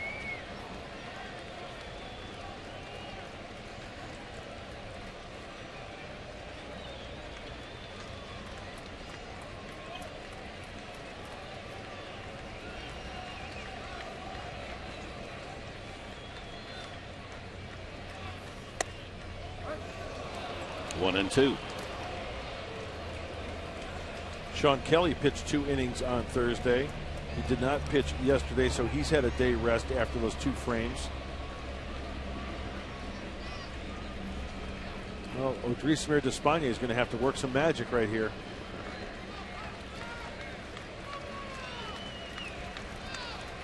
Leadoff double for Pham, and now 1 and 2 to Carpenter. Tough man to strike out.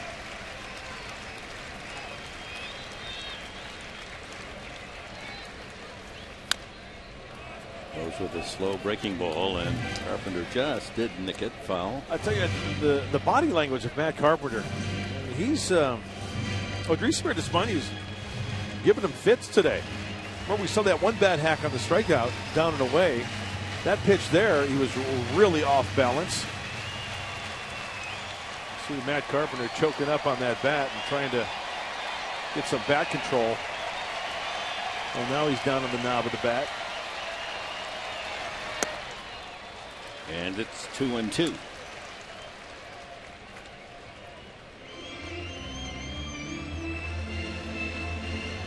Darren Balsey, the pitching coach, talking bullpen activity, talking Odrisamer Despaigne. Now, this is a situation where you got the 1-run lead. It's getting late. Usually you would go to a guy like a Quackenbush or a Maurer or maybe even a Kelly. But because of the usage, they're not up right now. And it remains 2 and 2. Peralta, as one of the 3 hits, is on deck.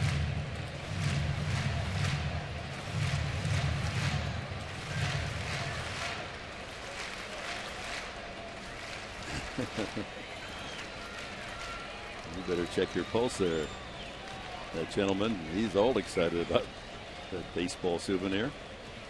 You know, looking back, it might be a little early for those guys mentioned, but Frank Garces, the lefty, has been used in the 6th inning before in crucial situations. Another foul ball. Time now for our cold hard facts, brought to you by Clean Crisp Coors Light. The Padres have won back-to-back games in St. Louis for the first time in 4 years. The last time they won 3 in a row was 10 years ago in May. 2 in the bank and leading 1-0 here in the 6th. But Tommy Pham with a leadoff double, a tying run out at second, no one out. Quite a battle here between Despaigne and Carpenter.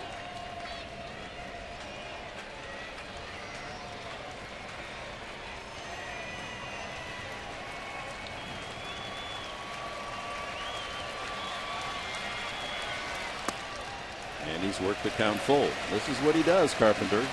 Fouls off a lot of pitches, earns a lot of walks. First base is open.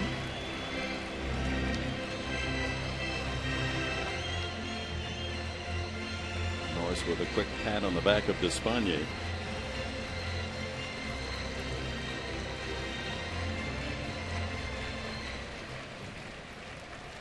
Carpenter, among his many attributes, is the fact he's one of the better hitters in day baseball this year. 9th best batting average in the National League day games.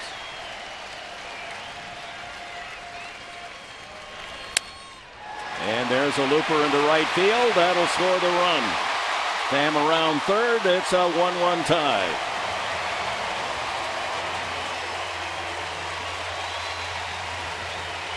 Not a solid single, but got the job done. Dumps it into right field for his 39th run batted in. Montespagne trying to go for the strikeout, trying to get something hit softly on the infield, but that's not going to happen. Matt Carpenter putting together, just look at him, just get his stride out there, get set, and then just throw those hands and flick that baseball into shallow right center field. That's a battle. He wins the war there. That brings the manager, Pat Murphy, to the mound. So Despagne solid for 5 innings, a double and a single here to open the 6th. And we have a new game at 1-0. And he has signaled to the bullpen. Looks as if he wants the right-hander here with Johnny Peralta coming up. So it will be Mateo coming in as we take a break in the action here on the 4th of July in St. Louis.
Thunder over Louisville and Louisville, Kentucky. That's a big fireworks show that I don't know. Most people not from Louisville might not know about it, but it's a pretty big deal. Or maybe my fireworks show that I shoot off, but it's not on the 4th of July. It's in the winter. Yeah. Okay. There's our pyrotechnics expert, Sean Kelly, as Marcus Mateo takes the hill. Oh, last time out for Marcos was back on Wednesday against Seattle. 2/3 of an inning, a hit, gave up an earned run, and you see the numbers of this pitching change brought to you by El Cajon Ford. So in the inning, Pham with a sharp double to left center. Carpenter dumped a single into right to tie the game. No one out. Carpenter at first. And the hitter, Johnny Peralta, on his way to the All-Star game.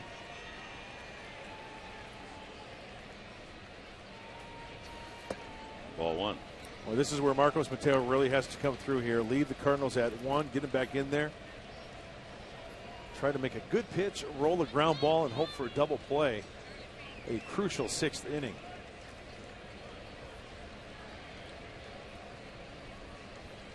Peralta's hit into 11 double plays, but not this time. He hits a high fly ball to left. Upton cruises over to get it. Got it out on the end of the bat. 1 away. And Jason Hayward steps up. A couple of pitches for a big out. Marcos Mateo, the sweeping slider, breaking ball down and away. Another one. Missed the sweet spot. And the easy fly ball to left. Hayward is flied out twice to right and to center field.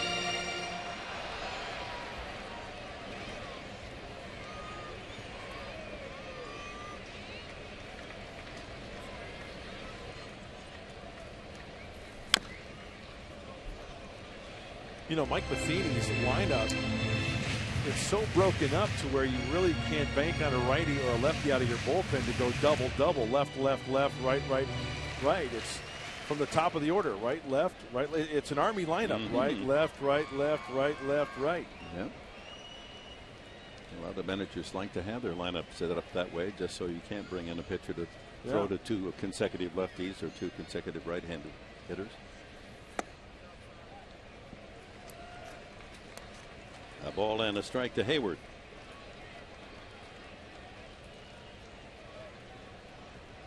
But you have to have the personnel to do that, and of course the Padres are heavy on the right-handed hitting side.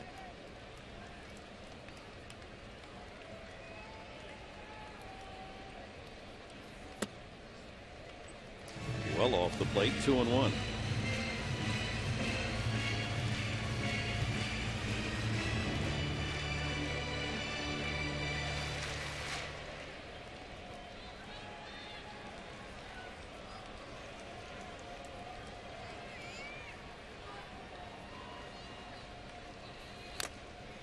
Fouled back. That was right in his power zone.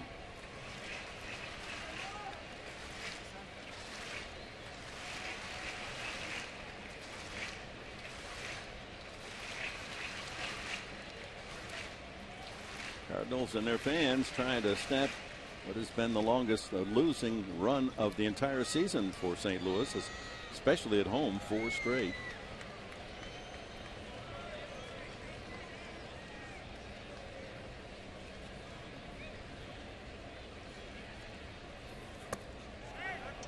Check the swing. 3-2.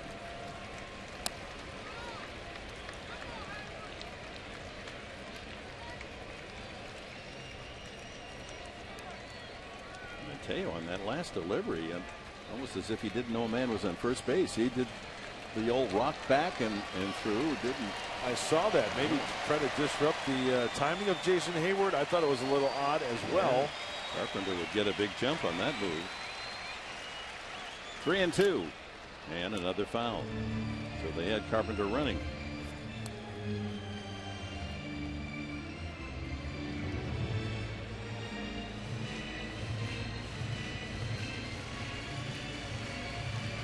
Hayward with a man on in the bottom of the 9th inning last night against Craig Kimbrell. Padres leading 2-1, wrapped into a 6-3 double play. The 4th double play turn by the Padres in the win last night. Again, the full count, the runner goes, and it's ball 4.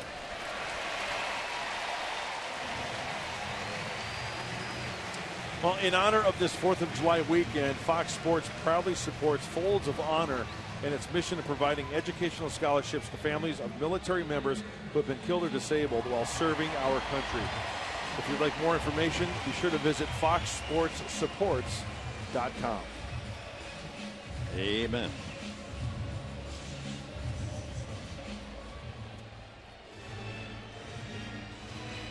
Broad stripes and bright stars. Well, Yadier Molina, judging from the fan reaction every time he comes to the plate, he may be the most popular of all the Redbirds. Yep. 2 on, 1 out. The walk forces the runner into scoring position, and that's a strike to Molina, who is lined to left and singled, a ground single to center.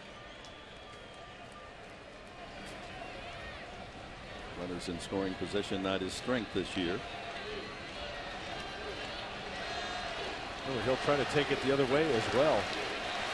The champ Yadi, and on a play, 2 strikes.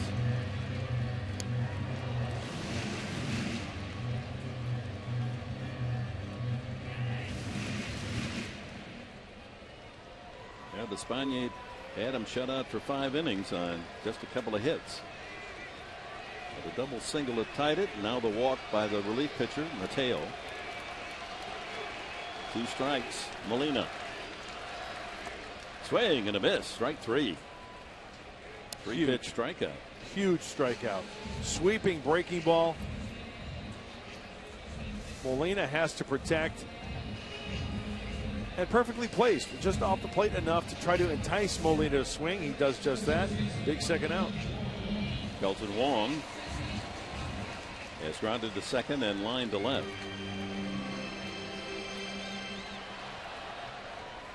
That was that excellent running catch made by Justin Upton into the left field corner the last time. Strike one.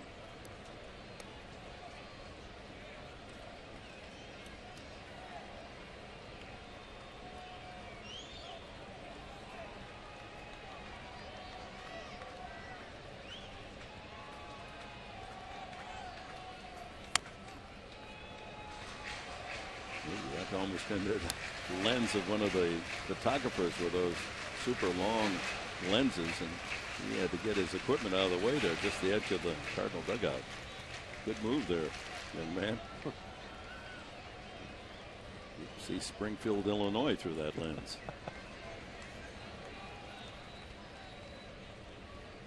0-2. Just outside. See Derek Norris there kind of deking before that pitch was thrown. He put his glove up and in as if he wanted to have that pitch thrown up and in. Then he set up down and away for the backdoor breaking ball. Watch him set up away and just missed it. Yep, just one. So 1-2 the count. Espanier hoping that Mateo get him out of this inning, and he does. Swing and a miss, strike three. A couple of strikeouts for Mateo. A run for the Cardinals. It's tied at 1.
Summary.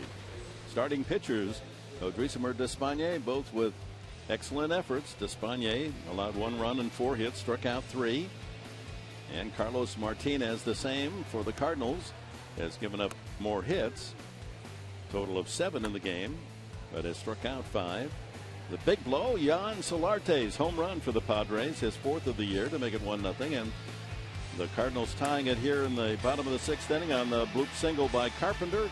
That brought in Pham, who had doubled. We're all even at 1. Our Harris game summary. Lower third of the order for the Padres in the top of the 7th. Jerko, Amarista, and the pitcher's spot. Fly ball to left field, shallow. Here comes the left fielder, and he can't get there. Grichuk had to pull up as Jerko has his second hit.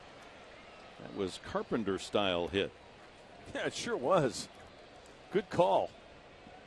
And Carpenters know how to finely tune their base hits. Yeah?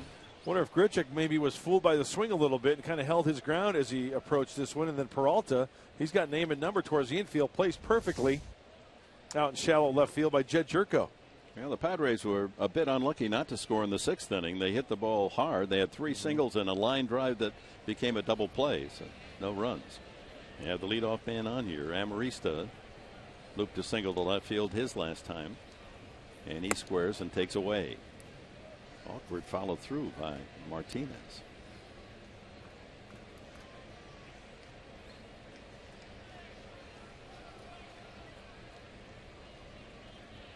1 run, 8 hits for the Padres, 1 run and 4 hits for the Cardinals.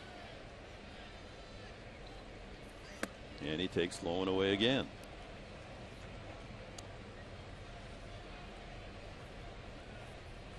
Next pitch will be the 90th for Carlos Martinez.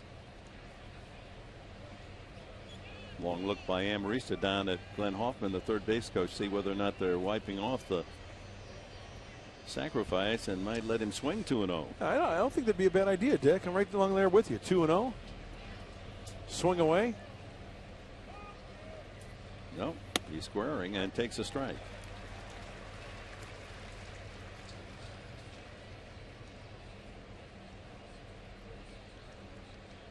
Both bullpens busy. Randy Choate, the lefty, and Seth Maness, the righty.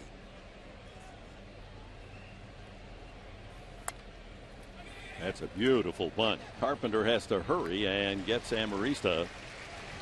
Jerko moves to second base.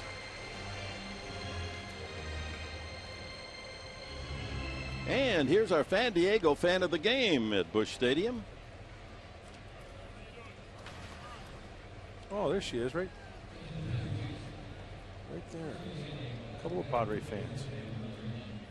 Yeah, it's a family. There's 3 of them there. Yeah. Oh, is there? Oh, hubba hubba. There we go.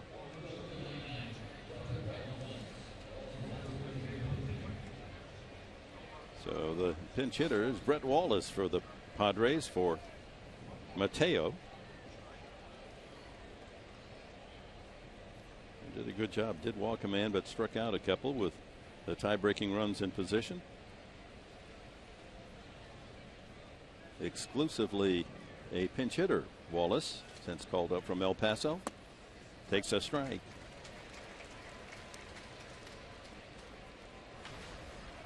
Two for 8. Couple of RBIs.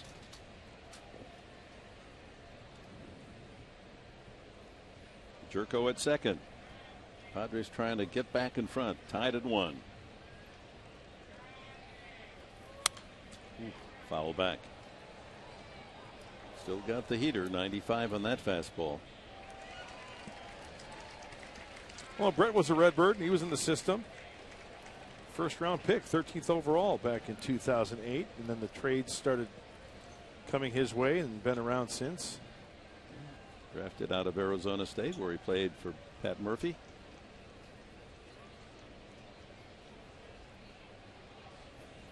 Hey, he needs to make a mistake over the plate. Padres signing him this past winter to a minor league contract, making the club here during the season. Hit over 300 at El Paso with 8 home runs. Ground ball pulled fair, and first baseman Reynolds with the unassisted put out at the bag. So over to third goes Jerko, and it's up to Melvin Upton. Upton has struck out twice and grounded into a fielder's choice.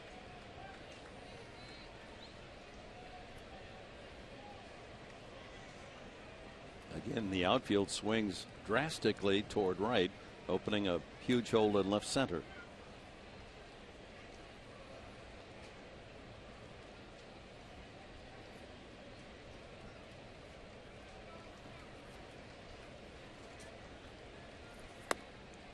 Jerko 90 feet away from breaking this 1-1 tie.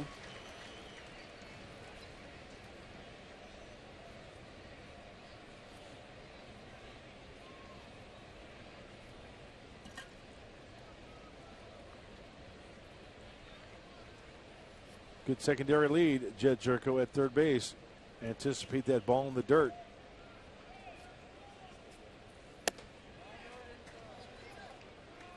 Able to check back 1-1. Still got the velocity, Martinez. 97 on that last fastball. On the 97th pitch. Yeah.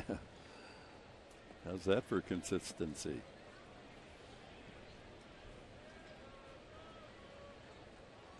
Glenn Hoffman helping his runner with the lead.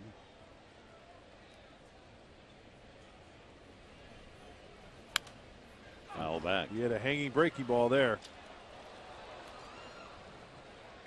85-mile-an-hour hanging slider.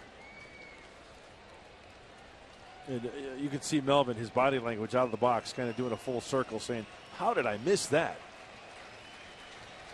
Now he's down on the count, 1-2. 99th pitch of the afternoon from Carlos Martinez. Yeah, look where that pitch was, right? Heart of the plate.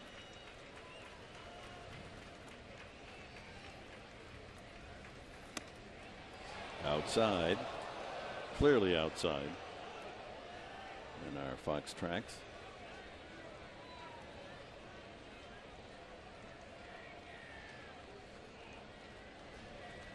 Jed Jerko at third. With 2 outs here in the 7th of a tie game.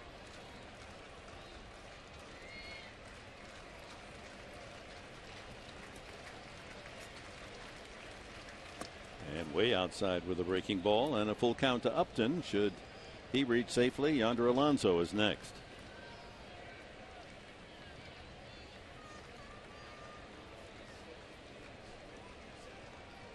Both Choate and Manus will throw a pitch now and then, and they're well warm. And then watch the action out in the right field bullpen.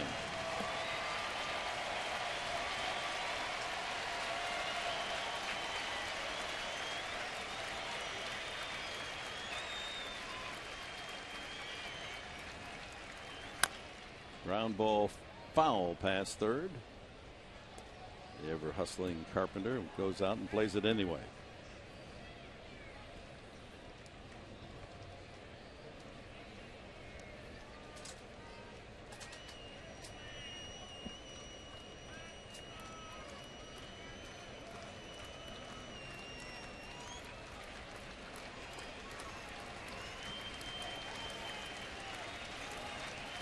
Three balls, 2 strikes, and ball 4. So the Padres with runners at the corners for Yonder Alonso.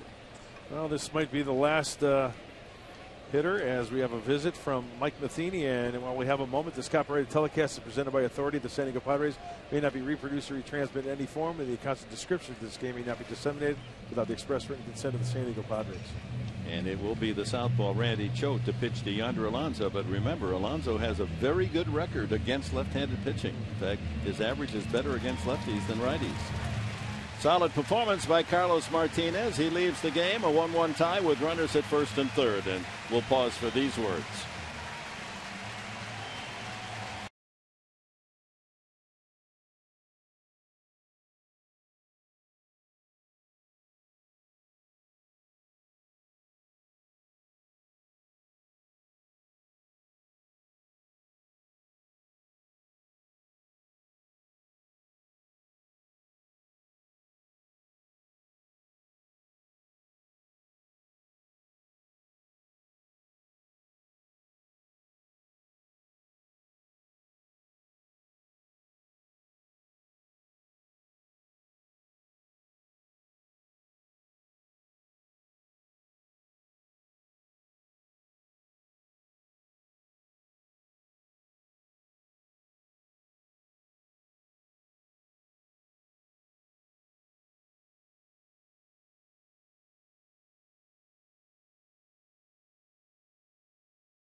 Mercury Insurance. Log on to mercuryinsurance.com today and you could save.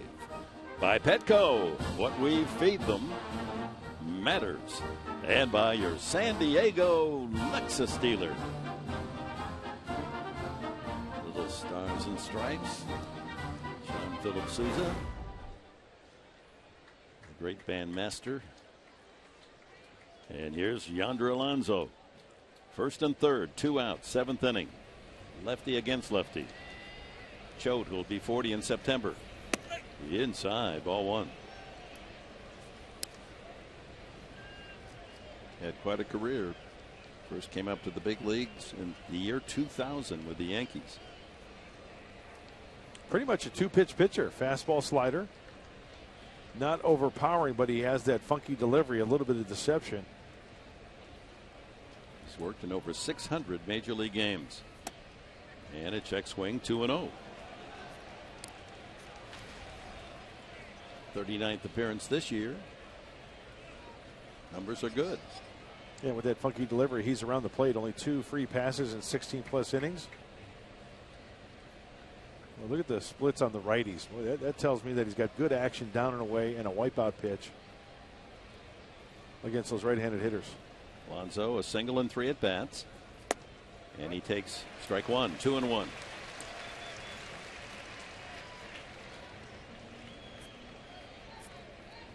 It's the 3rd year that Choate has been here in St. Louis. Over 60 relief appearances in both 2013 and 14. There's those numbers. 372 against left-handed pitching, Alonso.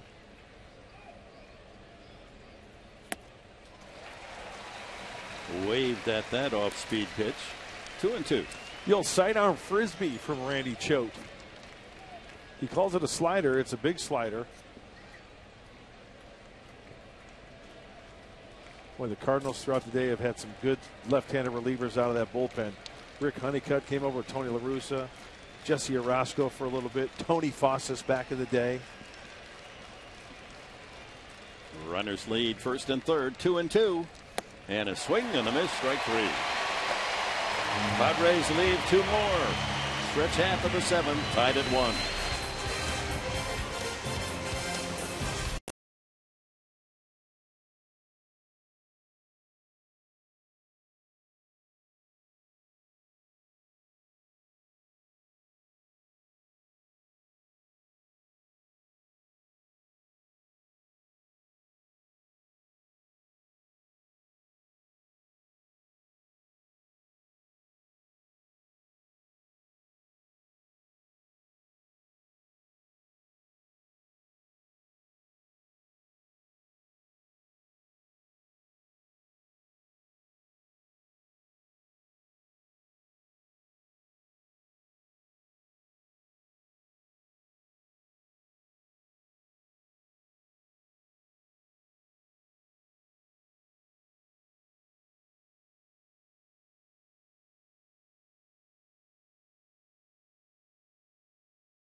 The Cardinals 8-4, but dead even on the run column. Well, we had a pitch sequence lined up for you. Randy Choate, the lefty against Alonso. He's missing 2-0. Now he's got a battle. So what does he come back with? Knee-high fastball. Now he starts to toy with Alonso. Puts a little wrinkle in one. Hey, why not go back to it a little bit farther outside for the strikeout? That brings in the winner of the game on Thursday night, Sean Kelly, making his 27th appearance. Remember, he had a couple of rough innings very early in the season, so that ERA was way up there. He gradually is pulling it down into respectable numbers. And he faces Grichuk and then Reynolds and the pitcher's spot.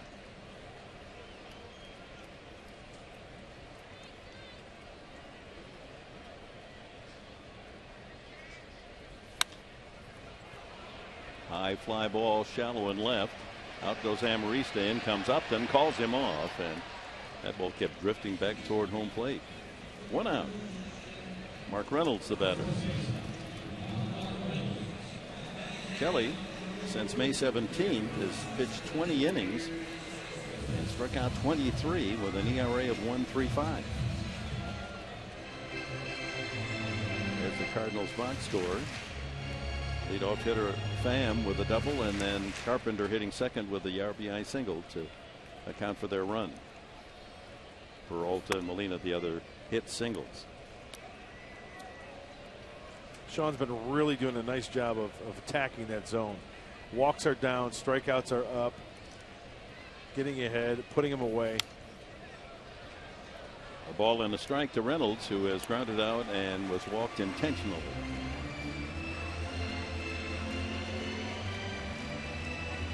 Xavier Scruggs with the bat is in the on deck circle.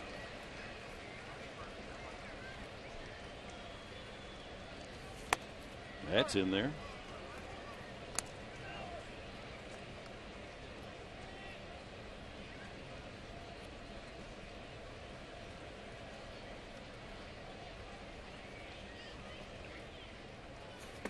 He gets him to chase. Strike 3. 2 away here in the 7th. The bullpen and last night's game and the night before came down to 7, 8, 9. Brandon Maurer, Joaquin Benoit, and Craig Kimbrell. Doing a great job here in St. Louis against a club that's playing well here at home, but the Padres catch him at a good time where there's a lack of offense. And anytime you can get the ball to Craig Kimbrell, things are looking pretty good, especially where all the ground ball and you get the double play. Wrap it up. 21st save of the season for Kimbrell. Here's Scruggs.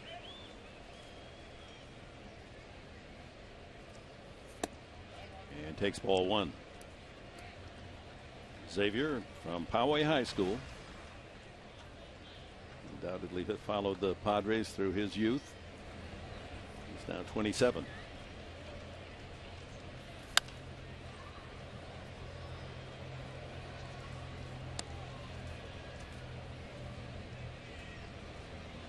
As a pinch hitter this year, 1 for 3 overall. He has only 27 at bats with 10 hits, so a solid 370 batting average. And Kelly in front, 1 and 2. Well, these 3 games have just mirrored one another, haven't they? Yep. Solid pitching, close games, low scoring. Padres had a 3-1 lead on Thursday night. The Cardinals tied it at 3. It went all the way to the 11th inning before Venables pinch hit home run, won it. Foul back. Then last night, a 1-0 lead for the Cardinals when they scored in the 5th. But the Padres finally got the home run from Jerko against Waka, and then the triple Solarte and single Jerko to win it in the 9th inning. And here we are, 1-1 today.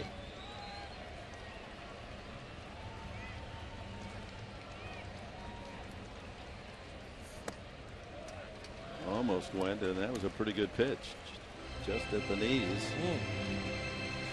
The attendance today, 44,690.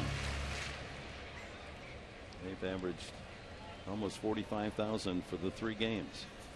Ground ball swept to the left side. Solarte angles and throws him out.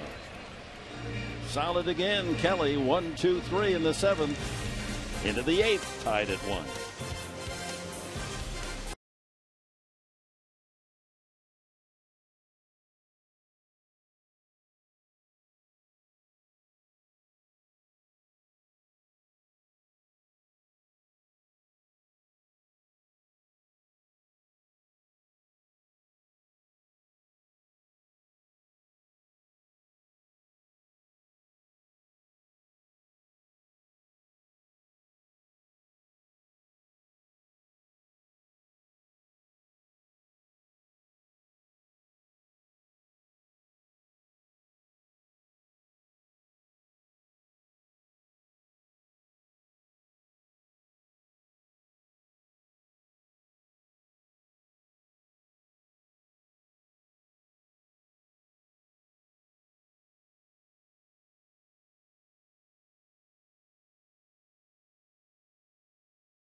Nick, after your working day with you and yours.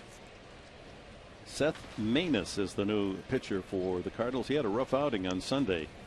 Ground ball rolled to the second baseman. And Solarte, who's hit the ball hard all day, rolls out easily there for the first down. Well, Seth Maness, the right-hander, sports a fastball, slider, and a changeup. Not really overpowering. He'll top out at 92, so he's got to rely on location with that fastball. Justin Upton singled through the hole into left field his last at bat, 1 for 3. And then Derek Norris to follow. Norris with a couple of hits, Jerko with a pair to lead the 8-hit attack for San Diego, but it was Solarte's home run, the only score. Well, Brandon Maurer, he is getting ready in the Padre bullpen, so he's up for 3 straight games. It's usually Benoit being the 8th inning guy. Line to left and caught by Grichuk. 2 away. I just mentioned usually Benoit, your 8th inning guy, but he has been used 2 days in a row. And there's been some times this year where he's, a couple outings on the shelf the next day. And Brandon has just been throwing the heck out of the baseball as he goes over the scouting report with Willie Blair. Pride and joy of Lexington, Kentucky. He's a good egg right there.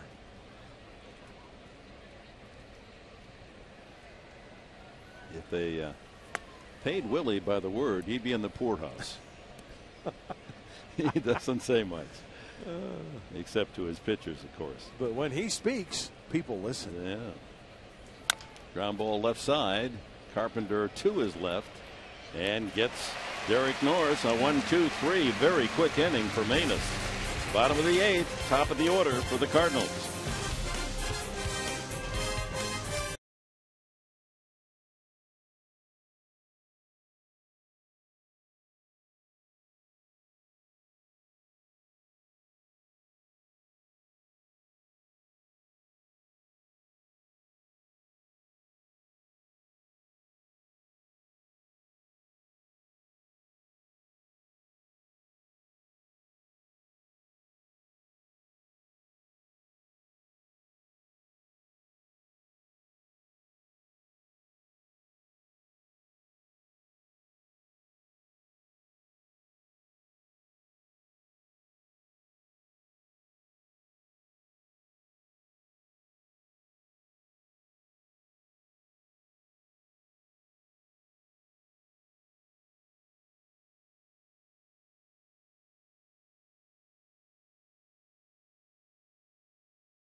Padres POV.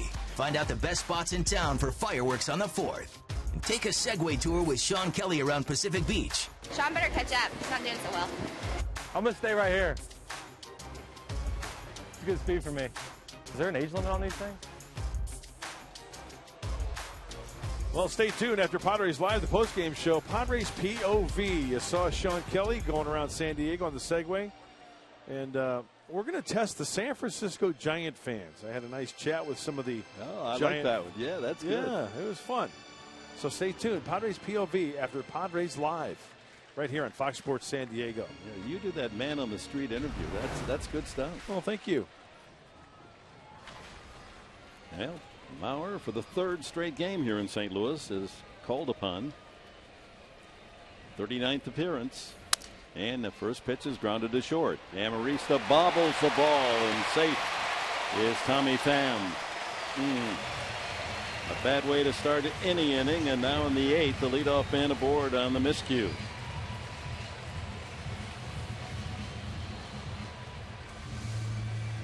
Sound like a broken bat. Good pitch by Mauer, and Marisa tries to round it, catch it on his left side, and the ball just creeps up. Looks like it's off the heel of the glove. Cannot catch it cleanly. That's a good old-fashioned boot. Brings up Carpenter.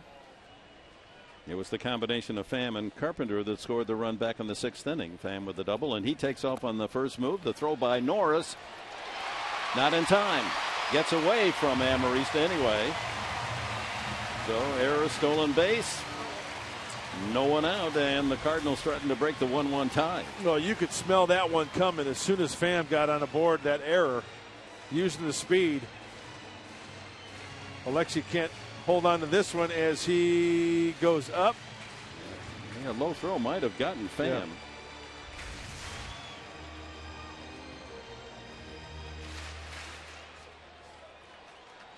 So you got the best hitters for the Cardinals coming up. Carpenter, Peralta, Hayward with a man at second, no one out. Ground ball to first. No play for Alonso across the diamond. He gets the out, but that moves Pham to third, and without the aid of a base hit, the Cardinals have the tiebreaker 90 feet away. Oh, those errors. Peralta has singled to left, tapped to the mound, and flied to left. Well, now Pat Murphy, the manager for the Padres, will bring the infield in. You know, going back to that stolen base and the throw, remember, with the shift on, Alexi had to go towards second base and then try to stop and then regroup and go back the other way for that throw. That's a tough angle to try to get that throw. Infield in. And a strike on the outside corner. Watch Alexi on the shift. Okay, he's going towards the bag. Now the throw's going to draw him back towards second base. It looked like he was set, though. The throw was just off on the first base side of second base. Yeah, the throw's on the bag. They might have gotten Pham. Swing and a miss, strike two. Now Mauer thinking strikeout here to Peralta. He's the club leader. Runs batted in, home runs, and average.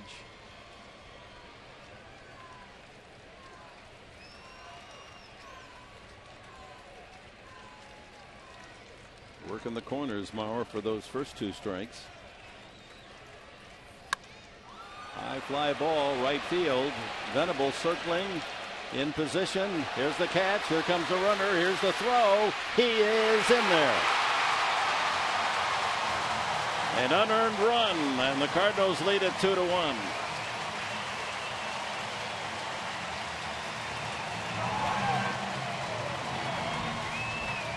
Well, Will did everything he could. Fundamentally sound, got under it, got his momentum going. It was a one-hop strike to Derek Norris.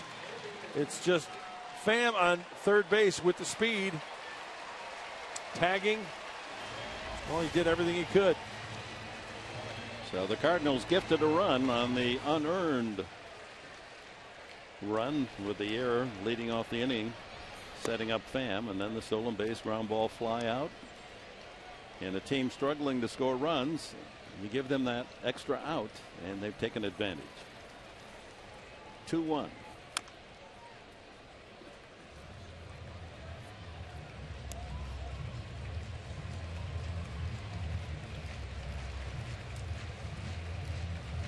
Trevor Rosenthal, the closer for the Cardinals, up now that the Cardinals have taken the lead here in the bottom of the 8th. And Rosenthal had to swallow the loss last night as he gave up the triple to Solarte and the RBI single to Jerko. His first loss of the season. And his first run allowed in 23 scoreless appearances. Padres in the 9th inning will have Venable, Jerko, and Amarista scheduled against Rosenthal. And that's it. Strike three. Hayward caught looking. Good job by Mauer. Not his fault. The shortstop, Serrard, comes up a run.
Fan photo. Use hashtag SDDataStrongFan.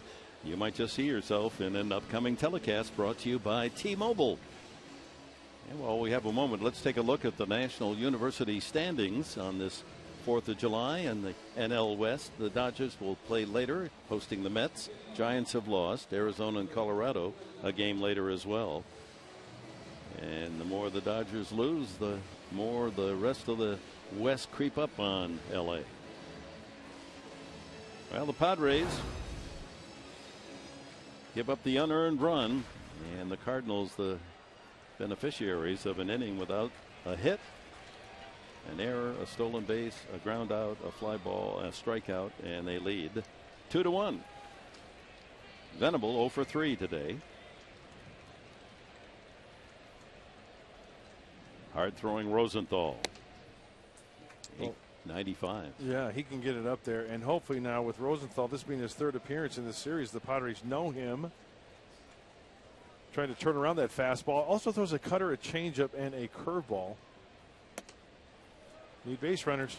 2-0. Last night in the 9th inning, he came in, struck out Upton, gave up the triple to right center to Solarte, and then the RBI single to left that won it off the bat of Jerko. 2-1. 97.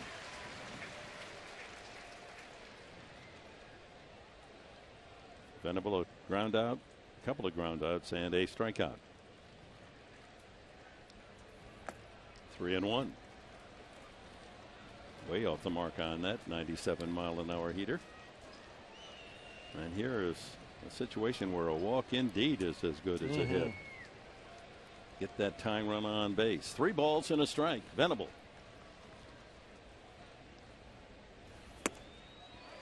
Barrels in a 97-mile-an-hour strike, and it's a full count.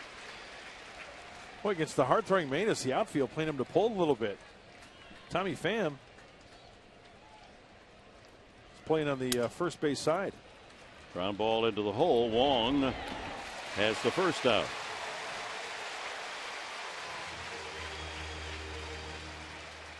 A look at our Bill Howe plays of the game.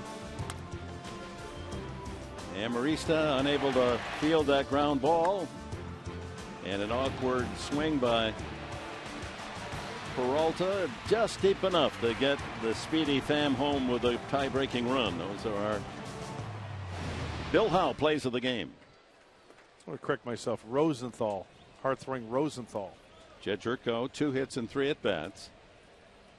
Line single in his first at-bat, looped to one to left the last time. Of course, he had the big blow last night, 2 of them, and he grounds this one into right field. Boy, this is a new revived Jed Jerko we're seeing here in St. Louis, swinging the bat the way he did a couple of years ago. 3 hits today, so the tying run is on.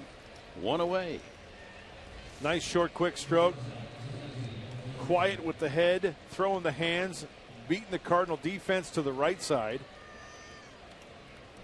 Hey, when you've got a guy like Rosenthal out there throwing up to the high 90s, take that ball where it's pitched. That's exactly what he did. Nice thing about this game, you always get a chance to atone for mistakes, and everyone makes them. And here's Amarista to make up for that error. Ball 1.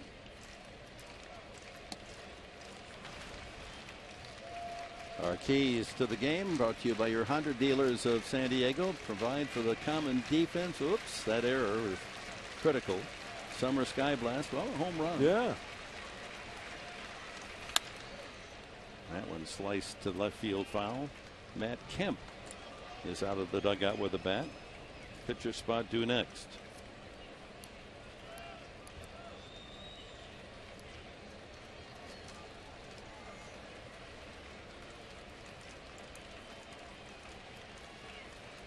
One ball, one strike to Amarista.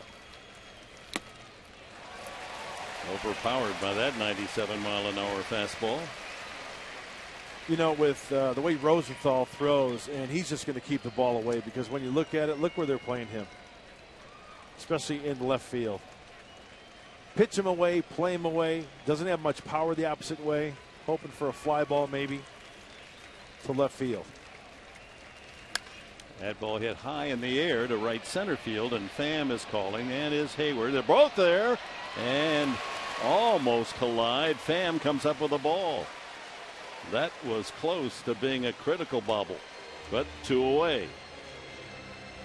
Well, center fielder should take charge. You can see that Tommy Pham is clearly yelling, I got it, I got it, I got it. And Jason Hayward peels off. This will give us a better look. Yep. A little collision there at the end. So it's down to the final out for the Padres. 2-1 St. Louis. Tying run at first base. Matt Kemp is a pinch hitter.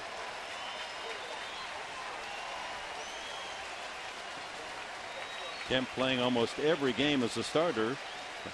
A rare appearance for him. He's had one other pinch hit opportunity, 0 for 1, and takes strike 1.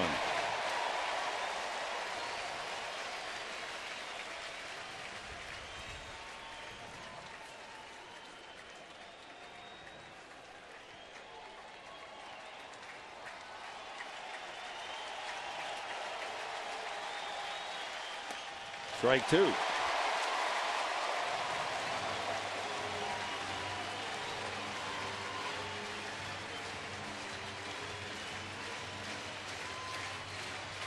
This crowd of 44,690 looking for a Cardinal win, and Kemp keeps it alive, fouls that one back. I mentioned earlier in this 4-game losing streak, managing only 6 runs, only 2 today, 1 of them earned. But they're a strike away from a victory.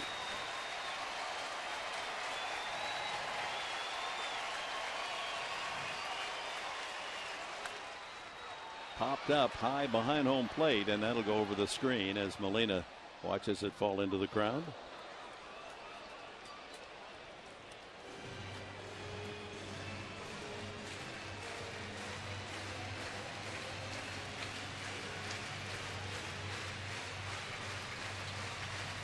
After hanging a off-speed pitch to Jerko that cost him the game last night, you don't figure he's going to throw anything off-speed for a strike. Exactly.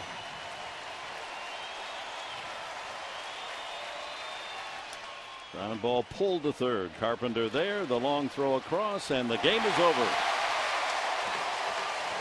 The 4-game losing streak is gone on the 4th of July. On an unearned run, the Cardinals have beaten